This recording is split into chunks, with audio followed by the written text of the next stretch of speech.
The following is a presentation of Power 107.5 Sports. Friday night, the Albertville Aggies had high hopes of snapping that 3-year losing streak. The Aggies led for most of the first half, but unfortunately, they couldn't hold the lead, and they lost a tough one to the Boaz Pirates. Tonight, the Aggies will try it again.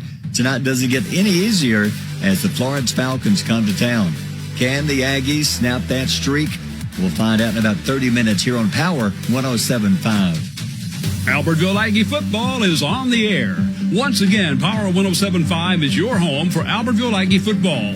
Each week's Albertville games are brought to you by Wilson's Barbecue, Sam Boswell Honda, Randy Jones Associates, Papa Doobies, One Team Heating and Cooling, Mug, Martinez Pools, Marshall County Gas, Liberty Bank, Howard Bentley Buick GMC, H&H Printing, The Groom Room, The Furniture Shop, Foodland Plus of Albertville, Citizens Bank and Trust, BG's, Alpha Agent Dustin Hornbuckle, Albertville Discount Tire, Albertville Discount Pharmacy, and Robert Adderholt for Congress. Now, with your Albertville pregame show, here are your announcers, Harry Galloway, John Gladden, Chris Jenkins, and Keith Ball. Tonight, region play kicks off for the Aggies. To be honest, it doesn't get a bit easier as Florence is first up on the region schedule. Hello, everybody. Barry Galloway back with you again for another night of Aggie football. I'll be joined by my partners John Gladden, Keith Ball, and Chris Jenkins in a few minutes. But first, we'll take a closer look at Albertville and Florence next here on Power 107.5. The Furniture Shop Lazy Boy Comfort Studio in Albertville and Henniger is offering you low prices on all Lazy Boy furniture. Their showroom is filled with spectacular selection of recliners, sofas, entire room groups, and much more. Lazy Boy is designed to fill your home with quality crafted furniture with exclusive features for feel-good comfort that's built to last. Come on in now and save at the Furniture Shop Lazy Boy Comfort Studio on Highway 431 in Albertville and Highway 75 in Henniger. Bright stadium lights, a pool of cold water to dive into, a warm gymnasium to watch from the bleachers or hustle on the court. Since 1943, the Municipal Utilities Board of Albertville has been behind these moments, lighting the way towards a brighter future for Albertville. As proud supporters of our community and Albertville City Schools, every game you play, every practice you attend, and every moment you cherish is powered by a team you can trust. From clean water and wastewater management to electricity, MUB delivers reliable services at a reasonable cost. You can trust MUB to keep the lights on and the community strong now and for generations to come. Since 1986, BG's Restaurant on Baltimore Avenue has provided fast, friendly service, specializing in fresh chicken tenders, french fries, coleslaw, old-fashioned hamburgers, milkshakes, made-from-scratch breakfast biscuits, ham, sausage, and bacon, and they have pancakes. BG's features daily specials and always 3 small hamburgers for one low price. Come in or call ahead, 256-878-9294. BG's Restaurant, 1105 Baltimore Avenue in Albertville. A tradition of excellence and state-of-the-art technology. That's what you get at H&H Printing. They're your source for promotional products, digital offset printing, and wide format printing, including banners, signs, posters, blueprints, and more. Voted best print shop in the Reporter Readers Poll. H&H Printing has been serving Marshall County and surrounding areas for 46 years. Located on Highway 431 in Albertville. Call Keith Holbrooks at 256-878-8829. H&H Printing, a proud supporter of the Albertville Aggies. This is John Connor. You're listening to Aggie Football, brought to you by Howard Bentley Buick GMC in Albertville, where we save you money. Well, tonight it's game 1 of the region schedule for Albertville. Albertville and Florence both come in with 0-2 records. The Aggies, of course, have lost to Arab and Boaz last week, 31-10. Florence, a little tougher schedule. They lost in week 1 to Hillcrest Tuscaloosa, 35-7. And they lost last week to Muscle Shoals, 34-7. Last year, Florence had an easy time with the Aggies, winning at 51-0. Overall, the Aggies are 0-5 against Florence. Albertville, 30 losses in a row. The last win comes back in 2022 over the Boaz Pirates. Other region games tonight, you got Austin playing at Sparkman, Huntsville plays at Grissom, and James Clemens playing at Bob Jones. Other big games of interest around the listening area tonight, you've got Scottsboro at Boaz, Arab at Sardis, Douglas plays at Hayden, Etowah and Hoax Bluff. Collinsville's playing at Fife. It's Asbury home against Geraldine. Gunnersville travels to Brewer, and Holly Pond plays at Sylvania. And right here, we've got Albertville and Florence coming up next You're on Power 107.5. This week at Foodland Plus in Albertville, family pack 80% lean fresh ground chuck, $4.69 a pound. Prairie Fresh boneless pork chops family pack, $2.99 a pound. Preferred Angus beef T-bone steak family pack, $9.99 a pound. 5-pound bag new crop Idaho potatoes, $2.69 each. Red or black seedless grapes, $1.99 a pound. Craven cheese snacks, puffed or crunchy, 8-ounce, 2 for $5. DiGiorno stuffed crust pizza, 12 to 28 ounce, $7.49 each. At Foodland Plus in Albertville. As part of our community focus, Citizens Bank and Trust is especially proud of our school branch program. The Aggie branch at Albertville High School is a real bank office where students and school employees can cash checks and make deposits. The Aggie branch is operated by students who get real-world experience, plus classroom education about finance and economics. It's another big way we show we're of the community, not just in it. Citizens Bank and Trust, member FDIC. Hi, I'm Jason Simpson with Randy Jones & Associates, your local trusted choice insurance agency and proud supporter of the Aggies. We don't just work here, we live here. We know Albertville, and for over 40 years, we've been helping our neighbors protect what matters most. From your home and car to your business and future, we've got you covered with smart, affordable insurance tailored just for you. Come see us on Highway 431 in Albertville or give us a call at 256-878-3271 for your free, no obligation quote. And you know what we say, go Aggies. Albertville Discount Pharmacy has been providing prescription and healthcare needs to the Sand Mountain area for over 30 years. With 3 pharmacists, Amy Honey, Brett Hogan, and Eddie Campbell, you will feel the confidence their staff provides. They want to be your pharmacy. Phone 256-878-1515 or come by Albertville Discount Pharmacy, your hometown pharmacy at 422 North Broad Street in Albertville. You've been listening to the Albertville Aggie Pregame Show. Now, let's go to the field for all of tonight's action with your announcers Barry Galloway, John Gladden, Chris Jenkins, and Keith Ball. And welcome to Albertville High School Football is on the air again. Week 3 of high school football. Well, officially, I guess it's week 2 if you want to look at the way they break this thing down. But it's our 3rd game, and I think we're getting set for the national anthem. We'll have that in just a moment. But Chris Jenkins, last week, Aggies come in 0-1. Really high hopes of beating Boaz. Didn't turn out that way, losing it 31-10. Passing game, running game. So the Boaz defense did a great job shutting both of those down. Absolutely. You know, one thing, guys, that we didn't do much of last week, and I'm sure y'all agree with me, is we didn't see those short passes. We didn't throw many 5-yarders. We were trying those 15-yarders down the field. You know, we didn't have many passing yards last week till late in the second half. Sure. And, you know, I think tonight, you know, you gotta start out with that. Maybe we gotta run the football first, but you know, we need to throw those short passing patterns and open up the running game a little bit more. And you look at the leading receivers, Brant Sweat's leading in receiving right now for the Aggies. And there's got to be some other guys step up. I agree. I think Cooper Scott, when he's in there, he's got to get open. You've got Kobe Watson. We just got to find some different receivers. Yes. But you got to wonder. Let's go down to Keith Ball with the Gilbert Ball forward sideline report. Keith, what do you think? Coach Pruitt last week, great defensive mind. You think he had a lot to do with changing the Aggies offense last week? I do, guys. I coached with Coach Pruitt for about 4 years while he was at Albertville. He's a great football mind, but just a really, really, really good defensive-minded guy. I think he put the perfect game plan on the field, and we really struggled. Working on some engineering things. I think we may have some things worked out. We've got some new squirrels in the machine, and we're ready to go. But sounding good. But Keith Ball, let's talk about running game. Chris talked about the passing game. They took that away from us. But there were spots, there were moments when G-Man ran the ball well, Colin Parker, and you mentioned that we had a couple of other backs come in. Kirkland, it looked promising there a couple of times, didn't it?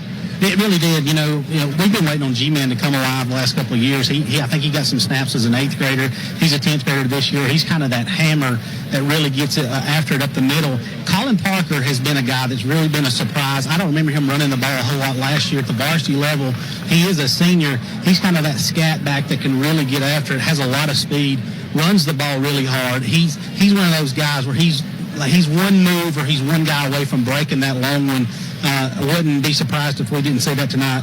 Also, a couple of guys last week, kind of toward the end of the ball game, that got some carries. Jakari Kirkland, he's a 12th grader. He was very explosive, looked really good running the football. And then you had a young man, and y'all got to help me with his name, number 18, Imani Tequiero? Yeah, Tequiero. Hey, what about this guy right here? I'm surprised I came close on that one. But all those guys, not counting G-Man, those other three guys look very explosive. And G-Man's that hammer, man. He's that bust that really gets after it up the middle. If we can put together a little bit of a passing game tonight to go along with that run game, I think that we're going to be able to move the ball here tonight on Florence, and hopefully some big things happen.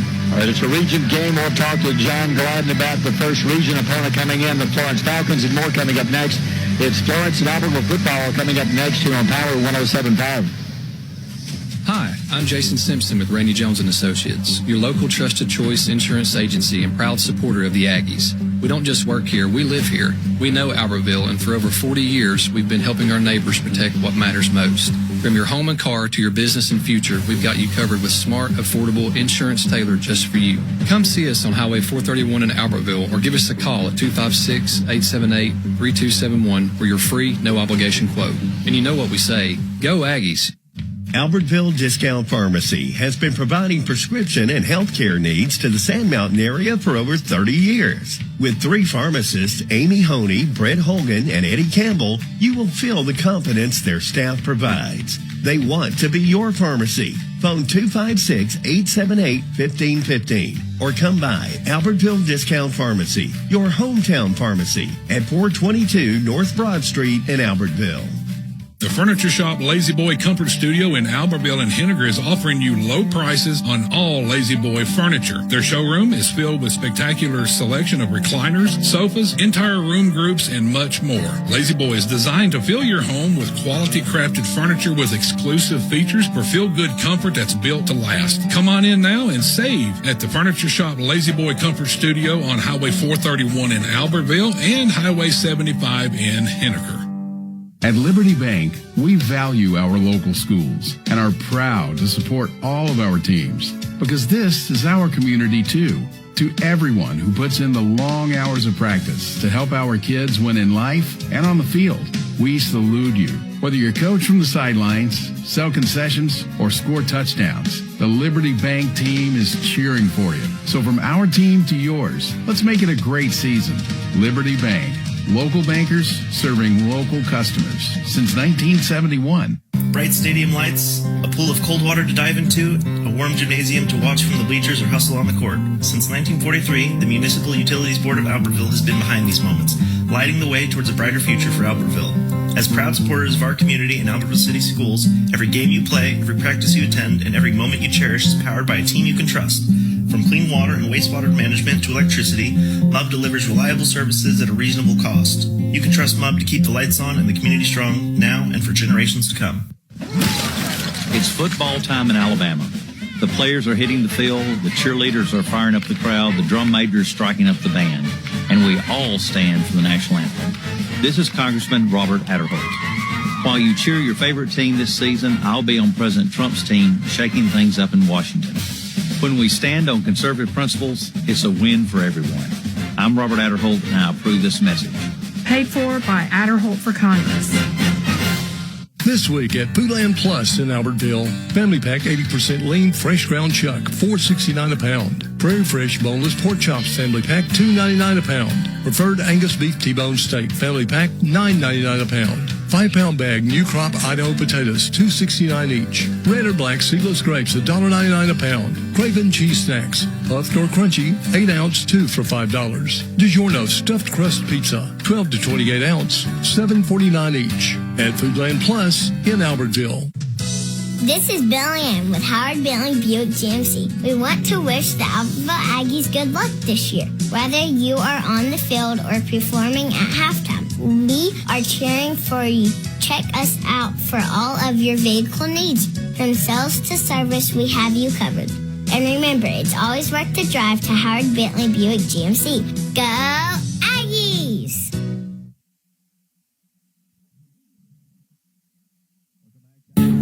Beautiful night for high school football. We got a brand new video board to the right.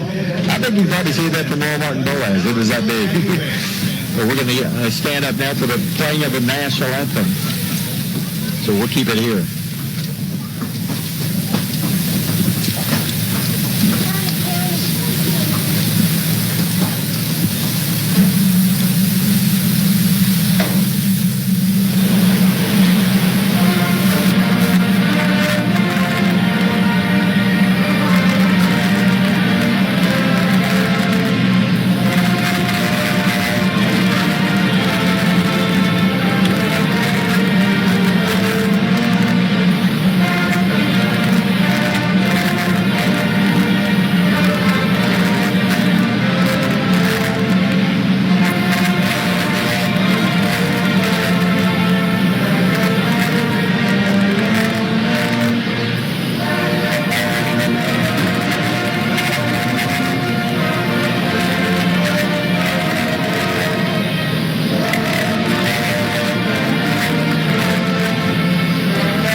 national anthem. Well, let's talk Florence. Region play starts tonight. Both teams come in 0-2. But to me, John, there's taking nothing away from Boaz and Arab. But there's a difference in our 0-2 and Florence's 0-2. When you look at who they played, Muscle Shoals and Hillcrest Tuscaloosa. Yeah, Barry, when you look at it, I never read the book, even though it was assigned, called The Tale of Two Cities. And when you look at this, absolutely, both teams come into this game at 0-2. But when you look at the two losses that the Florence Falcons have had, one of the better teams in Class 7A, and then one of the top 5 teams in Class 6A. And in comes Coach Morrison and this Falcons team, and they are trying to turn their season around here in week 1 of region play on the road. They know how crucial this game is, Barry, and they have to do it with a new offensive coordinator and a very young offensive line. What do we expect? Offense, running, passing, a good mix. What about Florence? When you look at what Florence likes to do, the old offenses that we've seen the last few years have been literally just downhill running. Get behind those big old hog mollies up front, let those guys knock some holes and get downhill running with the running backs. This year, when you look at the offensive coordinator who came in under Coach Morrison, he likes more of a zone block, and he wants to be able to get his speed out there. He likes to get those guys out in space where they make people miss because of their elusiveness. Right now, however, the biggest problem they're having, Barry, is when they're doing the zone blocking, they're not getting to the zone that they're supposed to get to quick enough. This week, Coach Morrison said he hopes to rectify that. Listen to what he did. This week, he took minutes away from every period, and he had an extra 45-minute offensive period just to work on the zone blocking lanes and rules for his offensive line, because he knows how crucial that can be, giving all the respect to the Albertville defensive front and linebacker core, knowing that they fly to the football. All right, Chris, let's take a second here. Look to your right. We got a brand new video board here at Aggie Stadium. This thing is impressive. Keith, look behind you here. John, tell us about the board and how big is this thing? Gosh, Barry, if I'm not mistaken, I think I know this. I don't want to give the dimensions where it's messed up, but I do know this, that it is the largest board, video board on a high school campus in the state of Alabama. It is massive. It can actually be seen, and you can hear it all the way to my house, and wow. All the way, which is kind of close out to the airport. But just a phenomenal investment that we as a school system wanted to be able to do, and even James Spann getting in on the action tonight as we were able to get him to do the weather forecast for Vernon Wells Stadium, which is pretty cool. But guys, just a way to enhance the experience for our players, and hoping that you retain and gain players because of what the Aggies are able to do. All right, Keith Ball, what do you think? The big video screen, the debut of it tonight, is it pretty cool? It's really amazing, guys, and it's we're so blessed here at Albertville to have the facilities we have and all the extra goodies that go along with that. I was walking around a second ago. This place is filling up, and everybody's really excited about the Aggies taking the field tonight. The biggest lie that Mickey Mouse ever told was Disney was the happiest place on earth. That's not true, and I've been there, one time a couple of years ago. I can tell you that that's not the happiest place on earth.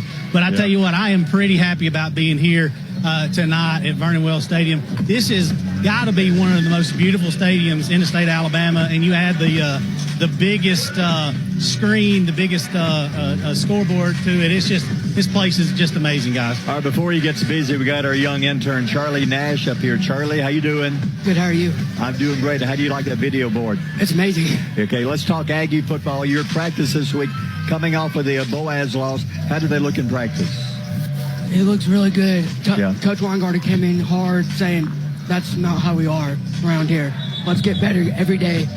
It's mindset for us. Get better every day, Could you see him getting better in practice? Yes, sir. All right. For sure. That's what we need to hear, Charlie. Confidence. Okay, your job is go help Keith now. He's only got one arm. He's injured his other arm. Are you understand that? Yes, go help sir. Keith. All right, thanks, Charlie. Go Aggies. All right, John, talk about the video board. The video board, it's awesome. It's going to be great. It's going to enhance the experience tonight. And believe it or not, first time it's been on. So, Florence, congratulations. You're going to be the first team that's going to have your name amongst other names for the history of that scoreboard. You're going to be the first name that's on that scoreboard.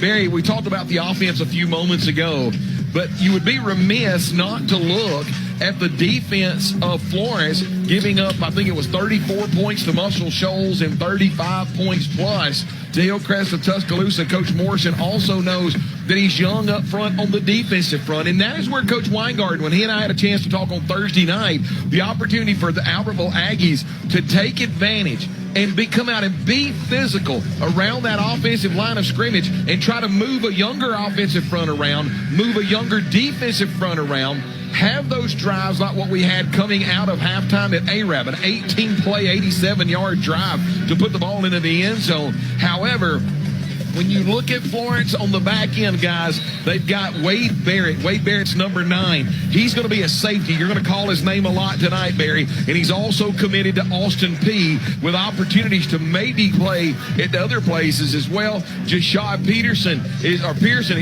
number 2. He's a wideout. You're going to be calling his name. He's got offers to Austin P, UNA, and Chattanooga. And Zoe Martin, number 25, offers from UNA. A few other players on their offensive and defensive side of the balls. Smaller schools, Division IIIs, but also there's one that he's very, very high on, and it's number 8. Number 8, Savante Greenberry. You ready for this for a wide receiver? Get you about 6'3", 235-pound wide receiver. Reminds me a lot, if you can remember, old Duke Williams, the big wide receiver at Auburn. And he is going to be a load if he catches the ball in the Albertville secondary. All right, the toss of the coin is coming up. The Aggie captains are coming out. And we'll be joining Keith in just a moment. Chris, one more thing. I hope you don't get to hear me talk about the Marshall County Sheriff's Department much at all tonight because they sponsor a penalty flag on the field. We've had way too many of those the first 2 games. Yeah, we've been breaking records with those. I'm sure the Marshall County Sheriff's Office appreciates that. and needs to lay off those a little bit tonight. Yeah, we just, I guess the false starts, offside penalties, those have been a killer for us. Yeah, they have. And you know, it seems like, I know we've preached this over and over, but it seems like we would get better. Don't you agree, John? We'd get better week to week with that situation? You would think so. It's just, once again, you've got a new offensive coordinator, you've got a new coach, and they're preaching a different culture. Yeah. And so right now, it's one of those deals where I think the players know that they're doing good, Gene, but the thing is how... You know, people talk about how do you deal with failure. Sometimes it's equally as hard to deal with success. And when you have a successful play, you're antsy about getting to the next play, and that's where you can end up having those inopportune penalties. Don't think, Barry, that Florence doesn't know on 3rd and 3 and 3rd and 4 to come up with a hard count because we've given a lot of free first downs so far in the first 2 games of the season. All right, the Aggie captains coming out, number 7, Braxton Hudgens. We got number 44, and that is Samuel Gomez. Number 13, Dez Simpson. And number 82, Xander Biles. I think he's been brought up from the JV team. We may not see Xander, but hey, he's a captain. That's pretty cool. I think, Barry, if I'm not mistaken, and I remember a brief conversation with Coach Weingarten, but there's like a practice player.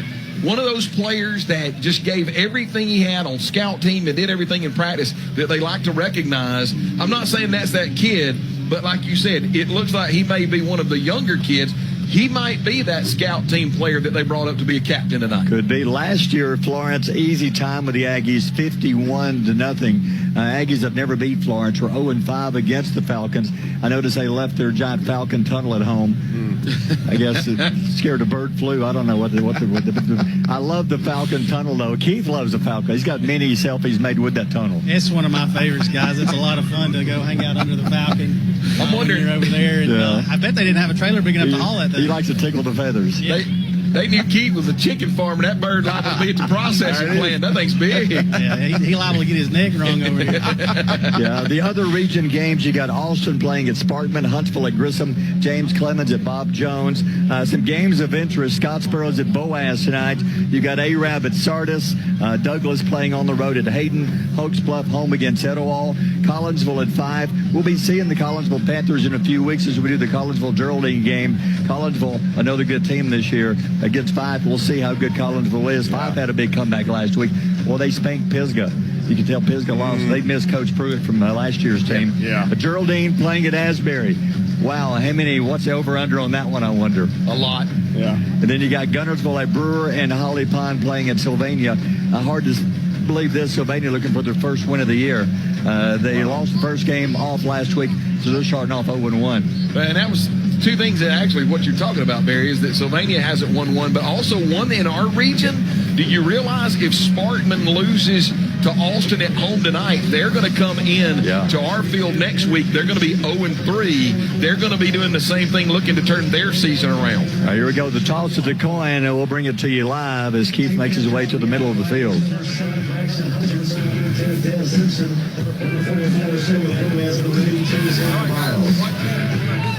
Going heads, tails. That's a tails, that's a heads. One more flip, what are you going to call? Tails.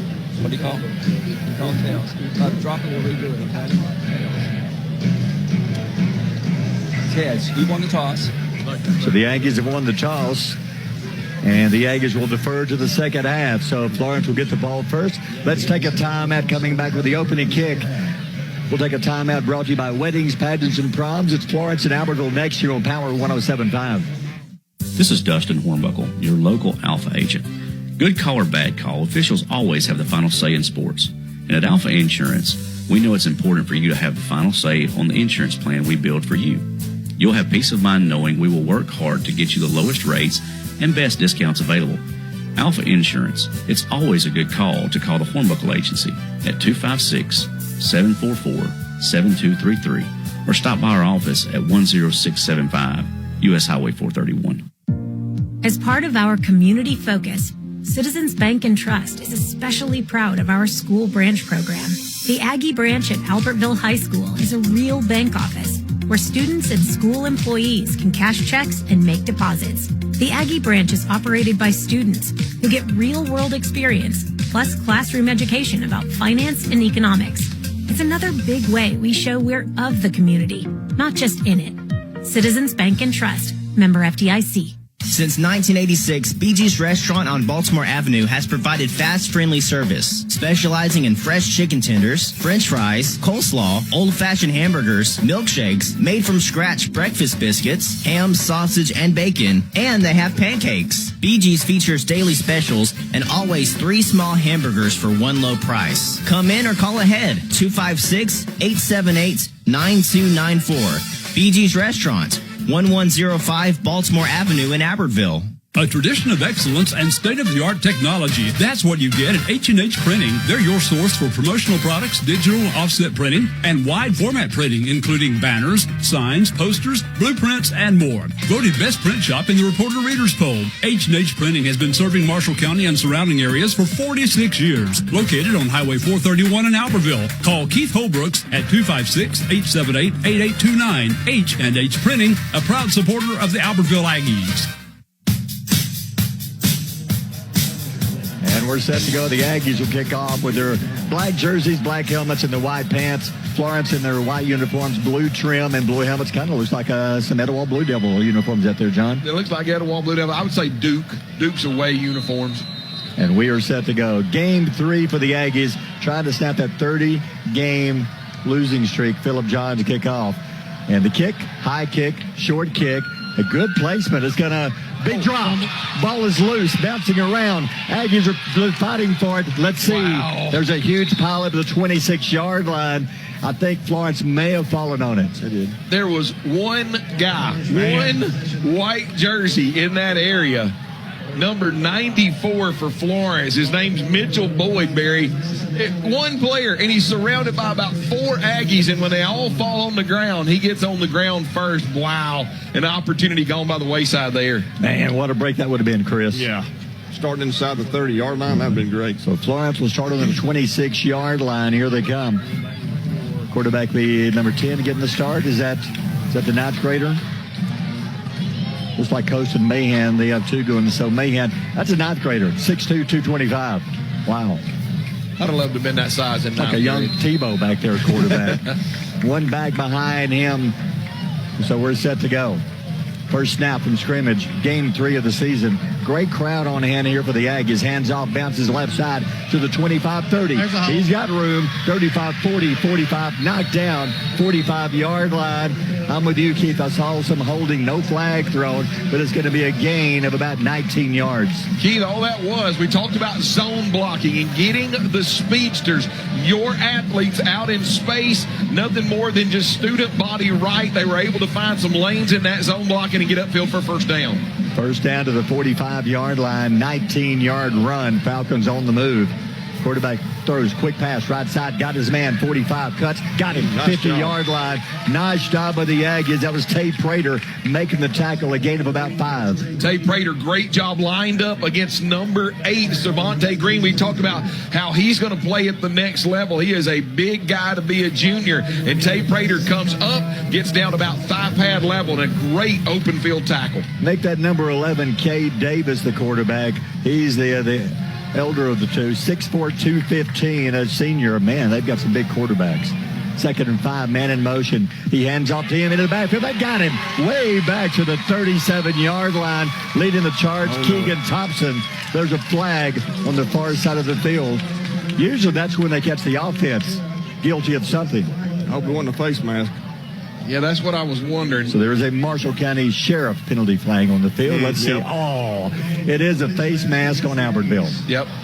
Goodness. My question is, now they're going to mark it from where the tackle was, so he must have had it, but it was an inadvertent face mask, Barry, so only a 5-yard penalty, which still saves the Aggies because it'll be a 3rd and 10. That was, a 19-yard loss, but instead the penalty brings it back to about the original line of scrimmage. It's going to be 2nd down and 9 where they spot it. Now, the Florence coach, he's wanted an explanation. I think he thought it was going to be the 15-yard penalty. Yeah, I believe it, because he was talking to the line judge. Coach Morrison was across the way that his player was brought down on the tackle by his face mask. The white hat gets together. He goes over and tells Coach Morrison, and Coach Morrison not very happy. How about that defense, Chris? Oh, yeah. That was a great job right there by 18 made the tackle. 2 Aggies broke through in the backfield and hit him for a loss, but because of the Aggie face mask, it's going to be 2nd down and 9. 10:37 to go in the first. No score. Florence with the ball first. 2nd down and long. It was number 18, by the way, Barry. How do you say his last name? Techeria is what I've heard. So, Techeria. So number 18, Techeria, able to come up, and I think they brought him on a blitz, Barry, because nobody picked him up, and he hit the running back right square in the mouth in the backfield. He's only a sophomore. He's had 2 good games. 2nd and 9, quarterback turn, hands off, hits the middle, got some room, 50, 45, runs over a man to the 40, still going, broken tackle, 35, 30. Finally, they're going to throw him out of bounds. Good job over there by, was that 29? Was that Orr? Orr made the tackle, but how about that run by Kaylon Triplett? Keelan Triplett comes into this game 144 yards rushing on the season against 2 really good defenses. Coach Morrison said he's more of a scat back. He kind of gets hid behind those big offensive linemen, and the next thing you know, he pops out in the linebacker core. Barry, I think that's exactly what you saw. Zone blocking, he got hit, and then all of a sudden jumped out for a huge gain. 28-yard line, Florence on the move, and we have a whistle. I think the official's saying scoreboard's too bright. The video board. We got to turn it down some. I'm trying to figure out the same referee. Is he calling the knee pads too high? That's the second player he's called from Florence that had their knee pads up too high. And he's keeping an eye on him. He's chunking guys out left and right. 28-yard line, turns hands off, first man through. He's got some room, 25-20, cut down at the 21-yard line, a gain of 7. Making the tackle for the Aggies. First man there is Tate Prater. It's going to be 2nd down and short for Florence. Yeah, right now, and Barry, Coach Morrison was worried about that young offensive line. Right now, they seem to be handling everything at the line of scrimmage. Maybe those extra 45 minutes of practice on their blocking schemes has helped, because right now we talked about which team was going to handle the offensive or that line of scrimmage, and right now it's the Florence Falcons offensive line. 2nd down and 2. They're on the Aggie 20-yard line. High snap, quarterback drops, throws, got him complete, breaks a tackle, breaks another, 10-5. He'll walk in. And the first points on the brand new scoreboard belong to the Falcons. Gosh, Keith, right in front of you, inside slot receiver just runs a quick curl route. He's trying to run right past the sticks to get the first down, and they get the ball into the hands of Savante Green, the junior wide receiver that we said has SEC potential. He cuts back inside, 2 broken hand tackles. Another player from Albertville can't get over at the 2-yard line, and he runs in untouched. Now for the point after. He's going to be kicking it right towards the new video board. Wouldn't that be something if he knocked it down? Kick is up, and it is good. We'll take a timeout. 9:09 to go in the quarter. Timeout brought to you by Weddings, Pageants, and Proms. Florence on top 7-zip. You're listening to Aggie Football on Power 107.5. Marshall County Gas District reminds you to call before you dig. Call 811. Know where you can dig. Utility lines and pipes could be buried anywhere on your property. Whether you hire a contractor or do the work yourself, always contact the Marshall County Gas District before you dig. Call to prevent outages, property damage, and even serious injury. Call 811. Dig safe. It's smart, it's free, and it's the law. A safety message from the Marshall County Gas District. That's not good. 7-0. Here's your Gilbert and Ball Ford and Albertville scoring update. Yeah, just run. And then when you get to about the 20-yard line, flip one out there to end a 6-play, 74-yard drive. Davis to Green on the 20-yard touchdown strike. Extra point up and good. And right now, the Falcons, scoreboard's wrong, but the Falcons are up 7-0. 7-zip, 9:09 to go in the first. High kick, deep kick. Chasing it down, that's Simpson to the 5, to the 10, Dez to the 15, to the 20. He's going to be stood up and dropped all the way back, but progress will give him about the 20-yard line, or it should. Let's see where they're going to spot it. Yeah, so the Aggies will start 1st and 10 on the 20, down 7-0. Guys, one thing I'm seeing defensively, and I was going to say something before they scored, but the 2 or 3 plays before they scored, I got to notice when they're running the football, our linebackers are playing very high. Our defensive backs on the run are playing kind of high. They're standing up. John, you know what I'm talking about. Right. They're running around instead of buzzing down, breaking down to make a tackle, fundamentally making a tackle. You've got to get that pad level low. If you're standing up and you're kind of running around, they're going to be able to juke you around. You've got to break down. You got to do the fundamental things right to be able to tackle these guys. All right, 2 Aggies in the backfield behind CJ. CJ, the snap, turns, hands to Parker. Parker, nice run, 24, 25-yard line. A gain of 5 right behind the middle of that Aggie offensive line. Leading the charge was Colton Battles. Good job there by Christian Ramirez, Colton Battles, Kellen Hampton right in the middle. Barry, we talked about they have a young defensive front as well. That time the interior of the Aggie offensive line able to get their defensive line on skates. Running back gets north and south. Good first down yardage, 5 yards. That was a good run, Chris, right up the gut by Colin. That's what we got to have right there. 2nd and 5. CJ to the sideline, back out with a play. 8:25 to go in your first. Beautiful night for football. Gorgeous weather. Nice breeze. Are they going to burn a timeout? Little confusion. Aggies do call a timeout. We'll take a timeout. Brought to you by Weddings, Pageants, and Proms. It's Florence up 7-zip. You're listening to Aggie Football here on Power 107.5. Hello, my friends. Terry Mason here for Albertville Discount Tire. Highway 75 in Albertville. You know, next to the railroad track. Albertville Discount Tires, where we sell quality tires at a low wholesale price. Minor repairs, front-end alignments, lift kits for your trucks. We got it all at Albertville Discount Tire here in downtown Albertville. Look, here at Albertville Discount Tire, Daniel knows we can't get everyone's business, but he sure does want yours. Albertville Discount Tire. 256-891-6000. All right, timeout. Aggies coming out 2nd and 5 from the 25-yard line. Just joining us, Florence took the opening drive down the field. 7-0. They're on top. Had a 20-yard touchdown pass. CJ turns, going to keep it himself. Following his blocking, he's going to be stacked up at the line of scrimmage. We had about 4 blockers. They had 2 men, and they broke through our 4 blockers and tackled CJ for no gain. You know, a few moments ago on the first play, they were able to run in that guard-to-guard gap. This time, CJ, instead of getting north and south, fakes the underneath handoff, pulls the ball, then tries to come outside. And when he does, big number 96, and I mean a big boy, Maurice Smith, he's a junior, 250-pound junior, locking everything up here on the end. Just nowhere for him to go, makes the tackle. Big 3rd down call, 3rd down and 5. CJ back to pass, and we have a whistle. I'm glad, Barry. Yeah, because big number, who's that, 92? 95. He's so big, he had to have 3 numbers. That's a big guy. He come flying. He was about to just destroy C.J. Zuniga until they called through the flag and stopped the play. And I know the Marshall County Sheriff, Barry, is excited about the penalty flag on the field, but I think somebody who's probably, you hate to say that there's a good penalty, but I think you may have saved C.J. Zuniga's life on that one. They're about to charge somebody with assault because 95, he was a monster. That's Jaden White, 6'3", 265, and he's bigger than that. C.J. back to pass, 3rd and 10. Throws right side, almost picked off for a touchdown. That would have been an easy pick six. The defender got one a hand on, incomplete 4th down. Keith looked like they had an inside receiver that ran a kind of a post. Outside receiver ran an out, hoping that linebacker would drop. But it's like he just kind of, the outside linebacker read CJ's eyes and just got over there in the passing lane and nearly had that interception. Yeah, it looked like it's Bo Bursky. He's a junior. I think I remember his name from last year. John, he dropped to 10 yards, and he had everything in front of him. And he can move really good for a linebacker getting them passing lanes. All right, Aggies will punt it away. And a whistle before the punt. Did the Aggies jump again? No, I think they got Florence. Yeah, it's offsides. All right, so Marshall County Sheriff penalty flag on the field against Florence. It'll be 4th down and 5. But still, you've got to punt. The thing about the passing game tonight, Chris, you've played A-Rab and Boaz, good teams. But the speed in this secondary on Florence, when you throw a pass, the defensive backs are so much faster than what you saw the last 2 weeks. And 2 of the 4 of them are already committed to play in college. So, all right, 5-yard penalty, so it's 4th and 5.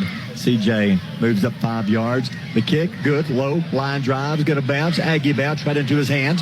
40-yard line, here he comes. 45, midfield to the sideline. 40, 35, 30, cuts back. Swarm tackled inside the 25-yard line. Almost a late hit by one of the Aggies. Good job of the Aggies. Braxton Hudgens led the way, but they will start on the Aggie 25-yard line. When you get those punts that are just absolutely line drives, they're getting back here to the returner quicker than your coverage can get downfield. That's the reason why you got to get air up under that ball. This time it went straight. Line drive hits the ground. He's able to catch the ball at about the 33-yard line, had a convoy of white jerseys here along the near boundary, and gets it all the way back to the Aggie 25. 25 yards away from another touchdown. Cade Davis, the quarterback, in the gun. You back behind him. That's Jimmy McDonald. He turns, hands off, going to bounce it right side, stops, cuts, 25 to the 20. Still riding the Aggies to the 15-yard line. A flag is down. Another Marshall County Sheriff penalty flag. This one may be the holding call against Florence. Yeah, you know, we talked about that they like to run a zone play and zone blocking, which means you're just kind of running to your right or to your left or to an area. And that time, the running back in the line trying to string it out. The Aggies defense, Barry, actually played that very, very well. I believe it was Keegan Thompson here on the near side. Nope, number 2. Who's number 2 for us? Jude Fan. Yeah. Jude Fan did a good job of turning that back inside, and I believe he was the one that got held, Keith. Yeah, and their tackles have been giving us a little bit of the business in the last series. They were holding number 18, and we called that from the very first play of the game. So glad they went in and called that one. Maybe they can knock that down a little bit. Yeah, McDonald had about a 10-yard run. Lucky break for the Aggies. So now it's back 1st down at about 20. Davis, the quarterback, turns, hands off to McDonald. McDonald, 35-30, cuts back 21. He's a small guy, but he is strong. They're going to finally bring it down to the 25-yard line, making the tackle for the Aggies. Big number 79, Kevin Bravo. It's a gain of about 10, so now they get the penalty yardage back. It'll be 2nd down and 9. Keith, when you look at the Aggies' defense, they're doing good at the point of attack. And what I mean by that is that time the zone blocking went to the left. The running back just kind of got behind that. But then when he cut back and went back across the green, the backside Aggie defense has got to get caught up and get back in their lanes to make those tackles. 2nd down and 9 on the Aggie 24-yard line. Davis turns, hands to McDonald. He's hit, gets away from one man. Another holding call. He is fighting to the 23. How about McDonald? That's a little guy out there, but he was, he's 6 foot 170, but he was dragging tacklers. But all that running for nothing. There's another Marshall County Sheriff penalty flag and another holding call against Florence. Boy, number 59, Hunter Alford, the 5'10", 212-pound junior. I mean, absolutely taking care of business for the Aggies on the defensive side, coming upfield against that younger offensive line, and not to be denied, actually pushed the offensive tackle back into the backfield. The tackle then no choice to get him out of the way, had to grab him, slung him down on the ground. Just an easy call for the white hat to make. But man, hats off to Hunter Alford dominating his position at the line of scrimmage. How about McDonald, the running back? He's only 170. He's dragging tacklers, Chris. He is. All right, 2nd and 20. Davis fakes, play action, back to pass, looks, rolls right side. The big guy's going to keep it. Oh, and he has popped. 32-yard line. Which Aggie was it that dealt the damage? Who was that getting up? His helmet is sideways now. My goodness. Derek Orr is looking through the ear hole. Brought the pain right there, guys. He was looking through the ear hole. It honestly turned sideways on him. Coach Barry, I think we may have the heat timeouts, which probably comes at a good time for Mr. Orr. Yeah, he's trying to count 1 to 10 right now. Let's take a timeout. Brought to you by Weddings, Pageants, and Proms. 5:49 to go in the first. Florence up 7-0. You're listening to Aggie Football on Power 107.5. Is your pup looking a little rough? Bring them to the Groom Room, Albertville's go-to spot for happy, clean, and pampered pets. We welcome all breeds with a special touch for those lovable doodles. From baths to full grooms, your furry friend is in expert hands. Open Monday through Friday, 8 to 5, and Saturdays, 8 to 3. And yes, walk-ins are welcome. Mention this radio ad and get 10% off your first visit. 903 East Main Street, Albertville. Call us at 256-878-1656. That's the Groom Room, where tails wag and fluff shines. Now, Orr is okay, but, man, he delivered a blow on that running back, didn't he? Or quarterback, rather. You know what they told him in the timeout, Barry? Tackle the one in the middle. 3rd down and 17. Big call. Davis drops, throws left side. Got his man. Catch. 30-yard line. Got him. 29-yard line. Open field tackle. I believe that was Mason Froelich. He gains about 3, but now it's 4th down and long. Boy, great job there. 3 wide receivers on the far side. They were trying to get it to one of their wide receivers in space. He comes back toward the middle of the field trying to find his blockers, but here comes 5'11", 185 senior number 30, Mason Froelich down the line. He makes a great tackle and puts Florence in a very precarious 4th down, Barry. 4th down and 15. They're going to go for it from the Aggie 30-yard line. 5:09 to go in the first quarter. Big 4th down. Davis drops back. Has time. Throws to the end zone. Got a man. Incomplete. They got away with another holding call. Doesn't matter. Incomplete. How about the Aggie defense? But, Chris, the penalties killed Florence. Yeah, absolutely. They had 2 holding penalties on that drive. That really made them go for some desperate plays there at the end. The crowd getting behind the Aggie defense. A touchdown there. You're down 14-0 early in the first quarter. But now you hold the Falcons. You get the ball back on your own 30-yard line. And, Barry, defense really hasn't been the problem if you think about it. Great defensive effort against the Arabian Knights. Great defensive effort last week. Even the score looks different against Boaz. Yep. And tonight, right there, keeping Florence out of the end zone. 30-yard line. CJ, nobody behind him. Drops back to pass. Quick pass left side. Sweat makes the catch. Cuts 35. Almost got away. 35.5-yard line. He'll be dropped. A gain of 5. The last couple of drives, first down has been no problem. The next down is when we've had issues. Yeah, great job there. It was a slip screen trying to come, as you said, back to Brant Sweat. He lined up here in the middle of 3 wide receivers along the near boundary, able to come inside, makes the catch. A couple of his offensive linemen to get out here in the play with him. Florence able to recover, but Barry, you alluded to it. Good 5.5-yard gain on first down. The G-man, Surratt, checks in. Big number 22 at 2nd and 5. Albertville, 35-yard line. This time under center.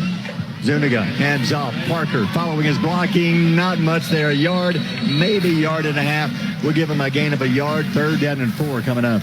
Keith, right there, just a great job. Hats off to the Florence defensive line, just stalemating the offensive line up front. And when Parker got to the line of scrimmage, just nowhere for him to go. Hey, John, love the formation right there. We get under center. You put G-Man at fullback. He's offset. And then you motion a tight end over there. And he had a lot of humanity going at the left side of that Florence defensive line. I love that set. I hope we go back to it later on tonight. Big 3rd down call. 3rd down for Albertville on the 36-yard line. 3:41 to go in the first, trailing 7-0. CJ out of the gun. Went back behind him in there. I think the Aggies may have called a timeout, and they did. Let's take a timeout. Brought to you by Weddings, Pageants, and Proms. 3:33 to go in the quarter. 7-0 Florence. Aggies on the move. You're listening to Aggie Football on Power 107.5.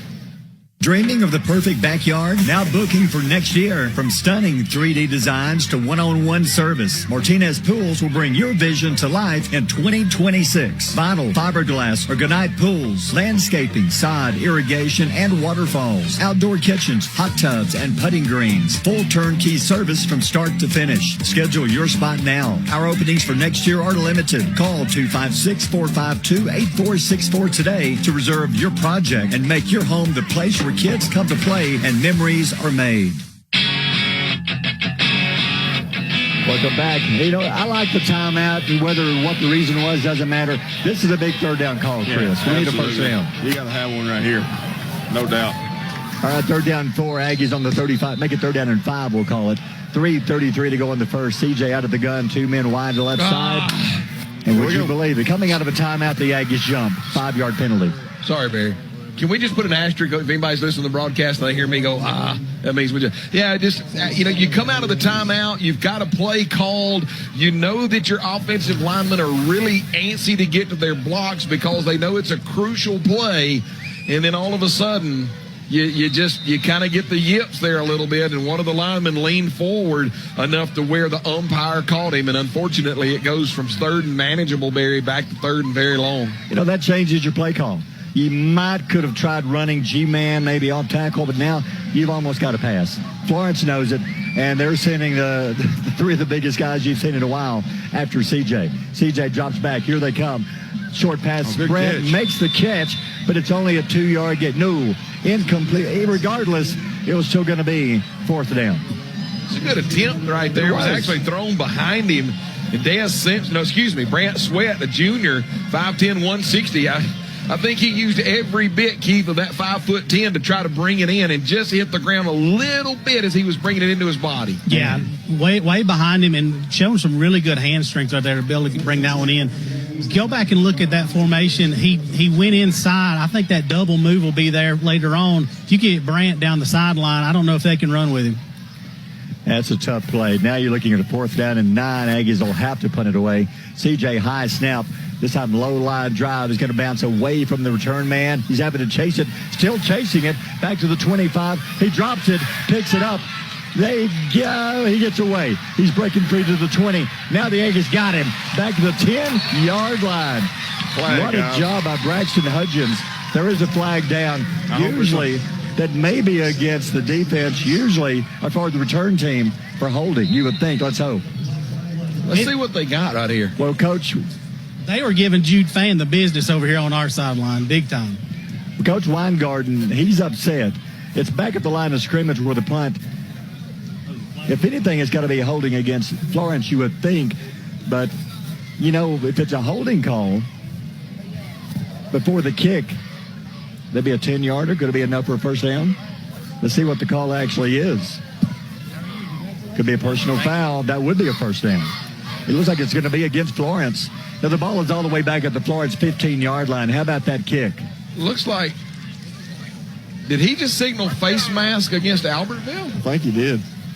Are you serious? He was, I think he signaled face mask. He's over there talking to Coach Morrison. So right now, he's probably telling Coach Morrison you can take the penalty for where the end of the play, or you can back Albertville up and make them take it again. And it looks like Coach Morrison's pointing to the locker room, so Albertville looks like they're going to have to punt this one all over again. I'd make them punt again because that play went downhill in a hurry, Chris. So what's this flag down here for? There's 2 flags. I think it's offsetting, guys. Will they back them up, make them punt it again? Where's the second? That's like a piece of equipment on there. The second was on the 20 down here. You know, I really don't know. If it's 2 flags, one on the return and one on the kick. Yeah, then it would be offsetting penalties. You'd replay the down. All right, so face mask on Albertville, face mask on Florence. We'll offset and replay 4th down. You're not going to get a punt like that again. Now, the punt was great. Then the return man tried to change directions about 5 times, and he got dropped for about 30 yards from where he fielded it. And that was just a great job of the Aggie special teams. But now we got to do it again. And, you know, Coach Weingarten said a few times this year that there's been plays in games that have kind of changed the trajectory and the complexion of the game. This is one of those punts, Barry, where it wasn't fielded cleanly, and Albertville was doing a great job of tackling Florence deep in their own territory. But now let's say Florence gets the ball at the 35-yard line. That's a huge difference in that penalty. I can completely understand why Coach Weingarten's upset. Chris, time to earn your money. Picture the 15-yard line. And now let's see where they're actually going to start this drive. They would have been on the 15. Yeah. The odds of that happening again is not going to happen. They're going to have the ball somewhere around midfield at least. So that's going to be a huge penalty for the Aggies. The snap, CJ. Oh my goodness. High kick, short kick off the side of his foot. And it takes a Florence bounce all the way back to the Aggie 31-yard line. So the punt ends up being 0. Well, 1 yard. It goes from the 30 to 31. So difference in 52 yards. Yeah, it's exactly right. It ended up being a 52-yard penalty against the Aggies. They do even move it back yards at the 32. Okay. You know, guys, this just goes back to last week. That face mask deal, I don't know what we're doing, but we got called on several times against A-Rap too. Face mask, Well, that one is huge. Yeah, the Aggies last time Florence had the ball at their own 25-yard line. They turned them away. Aggies defense got to do it again. All right, quarterback Davis. Davis turns, hands off, second man through, hits the middle. Aggies will stack him up at the line of scrimmage. They're finally going to blow the whistle. There should be another flag over here, number 22, who just tackled, or after the play was all over, they're not going to call a penalty on that one, but the play gains about 2 yards. Making the tackle, about 3 Aggies. Keegan Thompson was one of them in the middle of the Aggie defense. You know, that's frustrating. Coach Weingarten is not happy because that play was dead, and the offensive lineman, or rather the running back for Florence, just threw Orr to the ground. And not only did he throw Orr to the ground, it would have been a 2-point takedown if we're wrestling on a mat. Gain of 2. Second down and 8 for Florence on hour 30. 2:03 to go in the quarter. Quick pass. Davis throws left side. Got his man. Got some blocking. 25. Gets away from one man. 20. 15. 10. To the 5. To the 2. All the way down to the 2-yard line. Nope. First and goal, Florence, or is there a flag? Nope. He stepped out. It looks like about the 8, Barry. Gotcha. So Florence will start first and goal from the Aggie 8-yard line. They're up 7-0 on Albertville. This time keeping everything kind of packed inside with the formation. 2 wide receivers along the far boundary. Quarterback comes up, just fires it out there to his running wide receiver Green. He's able to break a tackle, get down the far boundary, and out of bounds at the 8-yard line. First down and goal, and there's players all over the field here. Another Marshall County Sheriff penalty flag on the field. Who's guilty this time? I think that's going to be... About everybody jumped. No, they're going to call it on Florence. Coach Morrison wants an explanation because he's like, my linemen never put their hands down and they shifted over, and the Aggies came in the neutral zone, and now the line judge is saying that I think it's because, Keith, that when the linemen went to the line of scrimmage, they, even though they didn't put their hands down, they never got set before the shift. Yeah, you may be right. I'm trying to figure out what the explanation right there is, John. They're going to back it up. So it's against Florence at the 13-yard line. Now it's first and goal from the 13-yard line. Clock stopped. 1:52 to go in the quarter. Florence up 7-0. Deep inside Aggie territory. Quarterback turns, hands off. 20, 15, to the 10, to the 5. Touchdown. Keelan Triplett. I don't know if he's ever touched. Into the end zone. Touchdown, Florence. Underneath, handoff going to the far boundary. Great job by the offensive line. Keith, we've said that the Albertville defensive line has done a great job of stalemating at the point of attack, but once again, Keelan Triplett able to cut back, and when he cut back across the grain, backside defense of Albertville not there, and he's able to get into the end zone. You go back, that penalty on the punt. Game changer. Extra point. The kick is up, and it is good. We'll take a timeout, brought to you by Weddings, Pageants, and Proms. 14-0 Florence. Minute 44 to go in the first. You're listening to Aggie Football here on Power 107.5. When it comes to your home comfort, you need a team you can trust. At One Team Heating and Cooling, we are here for all your heating and cooling needs. Whether it's repair, installation, or maintenance, we offer the latest in air purification, the new Calgon Air Purifier. This state-of-the-art system works to clean the air in your home by eliminating dust, smoke, odors, and even viruses and bacteria to live and breathe comfortably. Call Don Abbott at One Team today at 256-660-0950. We are back after the Gilbert and Ball Ford and Albertville scoring update. After just kind of a horrendous turn of events for the Aggies, Florence starts at the Aggie 32-yard line. 4 plays, 32 yards later. Triplett goes in from 13 yards out. Extra point up and good. Florence leads at 14-0. Good kick. Des Simpson from the 5-yard line to the 10, to the 15. He's horse-collared. He gets away from one man, but not the next 5. Oh. They're going to keep dragging him backwards. The whistle is going to blow it dead around the 17-yard line. Watch a Florence. It's kicked deep, but they're so fast, Keith, coming down the field. They're on top of him when he's about to the 15-yard line. Yeah, our guy's not able to hold blocks right there. I guess you're probably right. It's just a different level of speed than we've seen the last couple of weeks.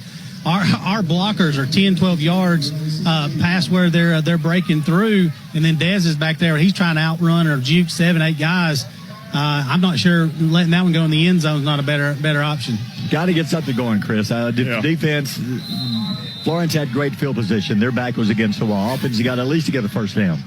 Here we go. Starting on the 17-yard line. CJ out of the shotgun. He'll drop back. Has time. Throws it left side. There's Sweat. Got it. 35, 40, 45 cuts. Midfield. 45 to the 40, to the 30. Finally knocked out of bounds inside the Florence 30-yard line. Great job by Sweat. Got behind the defense, Sean. Yeah, just running a wheel route here along the near side. He was lined up with it looked like maybe a safety. Got behind him, and just a great pitch and catch by Zuniga. Caught right here in front of me at the 44-yard line. Sweat then makes a really, really good juke move.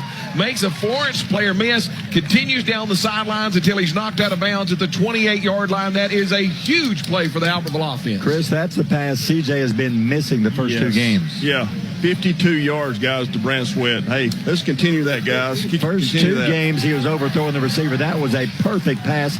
Great job by CJ Zuniga, and a great run by Brand Sweat. Aggies driving Florence 27-yard line. 1:22 to go in the quarter.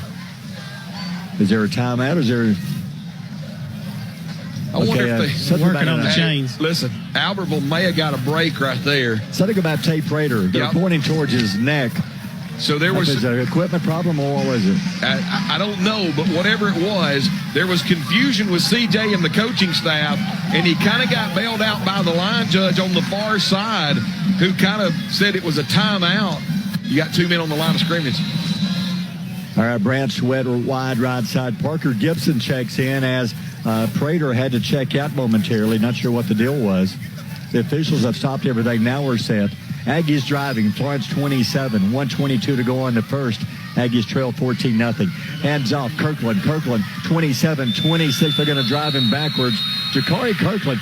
Hey, Keith, I'm with you. That young man played some last week, and he runs the ball extremely hard. He's so explosive, man. He's at 100% in 2 steps. If he can break one and he can get through past that first line, he might take it to the house. They say 5'9", 170. John, he's bigger than that. Yeah, he's bigger than that, and he met number 25, Lazaro Martin, senior middle linebacker, the quarterback of the defense, actual Shoals Defensive Player of the Week last week. But Jakari didn't back down and was able to knock the linebacker back and gain a couple of yards. Gain of 2, second down and 8 on the Florence 25-yard line. 44 seconds to go in the quarter. Not sure why they stopped the clock. I'm not sure why did they stop the clock. None of the clocks are moving. There was no injury. There was not a first down. I'm a little confused. The clocks are still stopped. I think they kicked another player off. Okay. All right, CJ heads off Kirkland. Bounces left side. He will not get the block he needed to the 27-yard line. Man, he had one man leading the way. Had that Aggie made his block, Chris, he had some sideline, John. He's able to turn the corner, but you got your, once again, Barry, you said it. You got the Aggie player trying to make his block. The Florence player played it perfect, outside arm free, utilized the sideline here as that extra defender, and forced the running back to come to him able to make a play. Keith, you just got to give hats off. It was just a great defensive play by the outside linebacker right here for Florence. It's easy for me to say if he'd have made his block, but he's out there trying to block Bigfoot. And that guy's a monster. Absolutely. Yeah, I can see. Well, the clock will wind down. Aggies will use this for a timeout as the first quarter is over. We'll take a timeout brought to you by Weddings, Pageants, and Proms. 14-0 Florence. You're listening to Aggie Football on Power 107.5. Looking for a taste of the South right here in Albertville? Look no further than Papa Doobie's, conveniently located at 9510 Highway 431. Open Tuesday through Saturday, Papa Doobie's serves up mouth-watering jambalaya, juicy steaks, fresh seafood, and comforting pasta dishes that'll leave your taste buds dancing. And don't forget about Little Doobie's, our charming on-site event center. Planning a holiday party? Book now before spots fill up. Call 256-894-7878. Papa Doobie's, where good food and great times come together.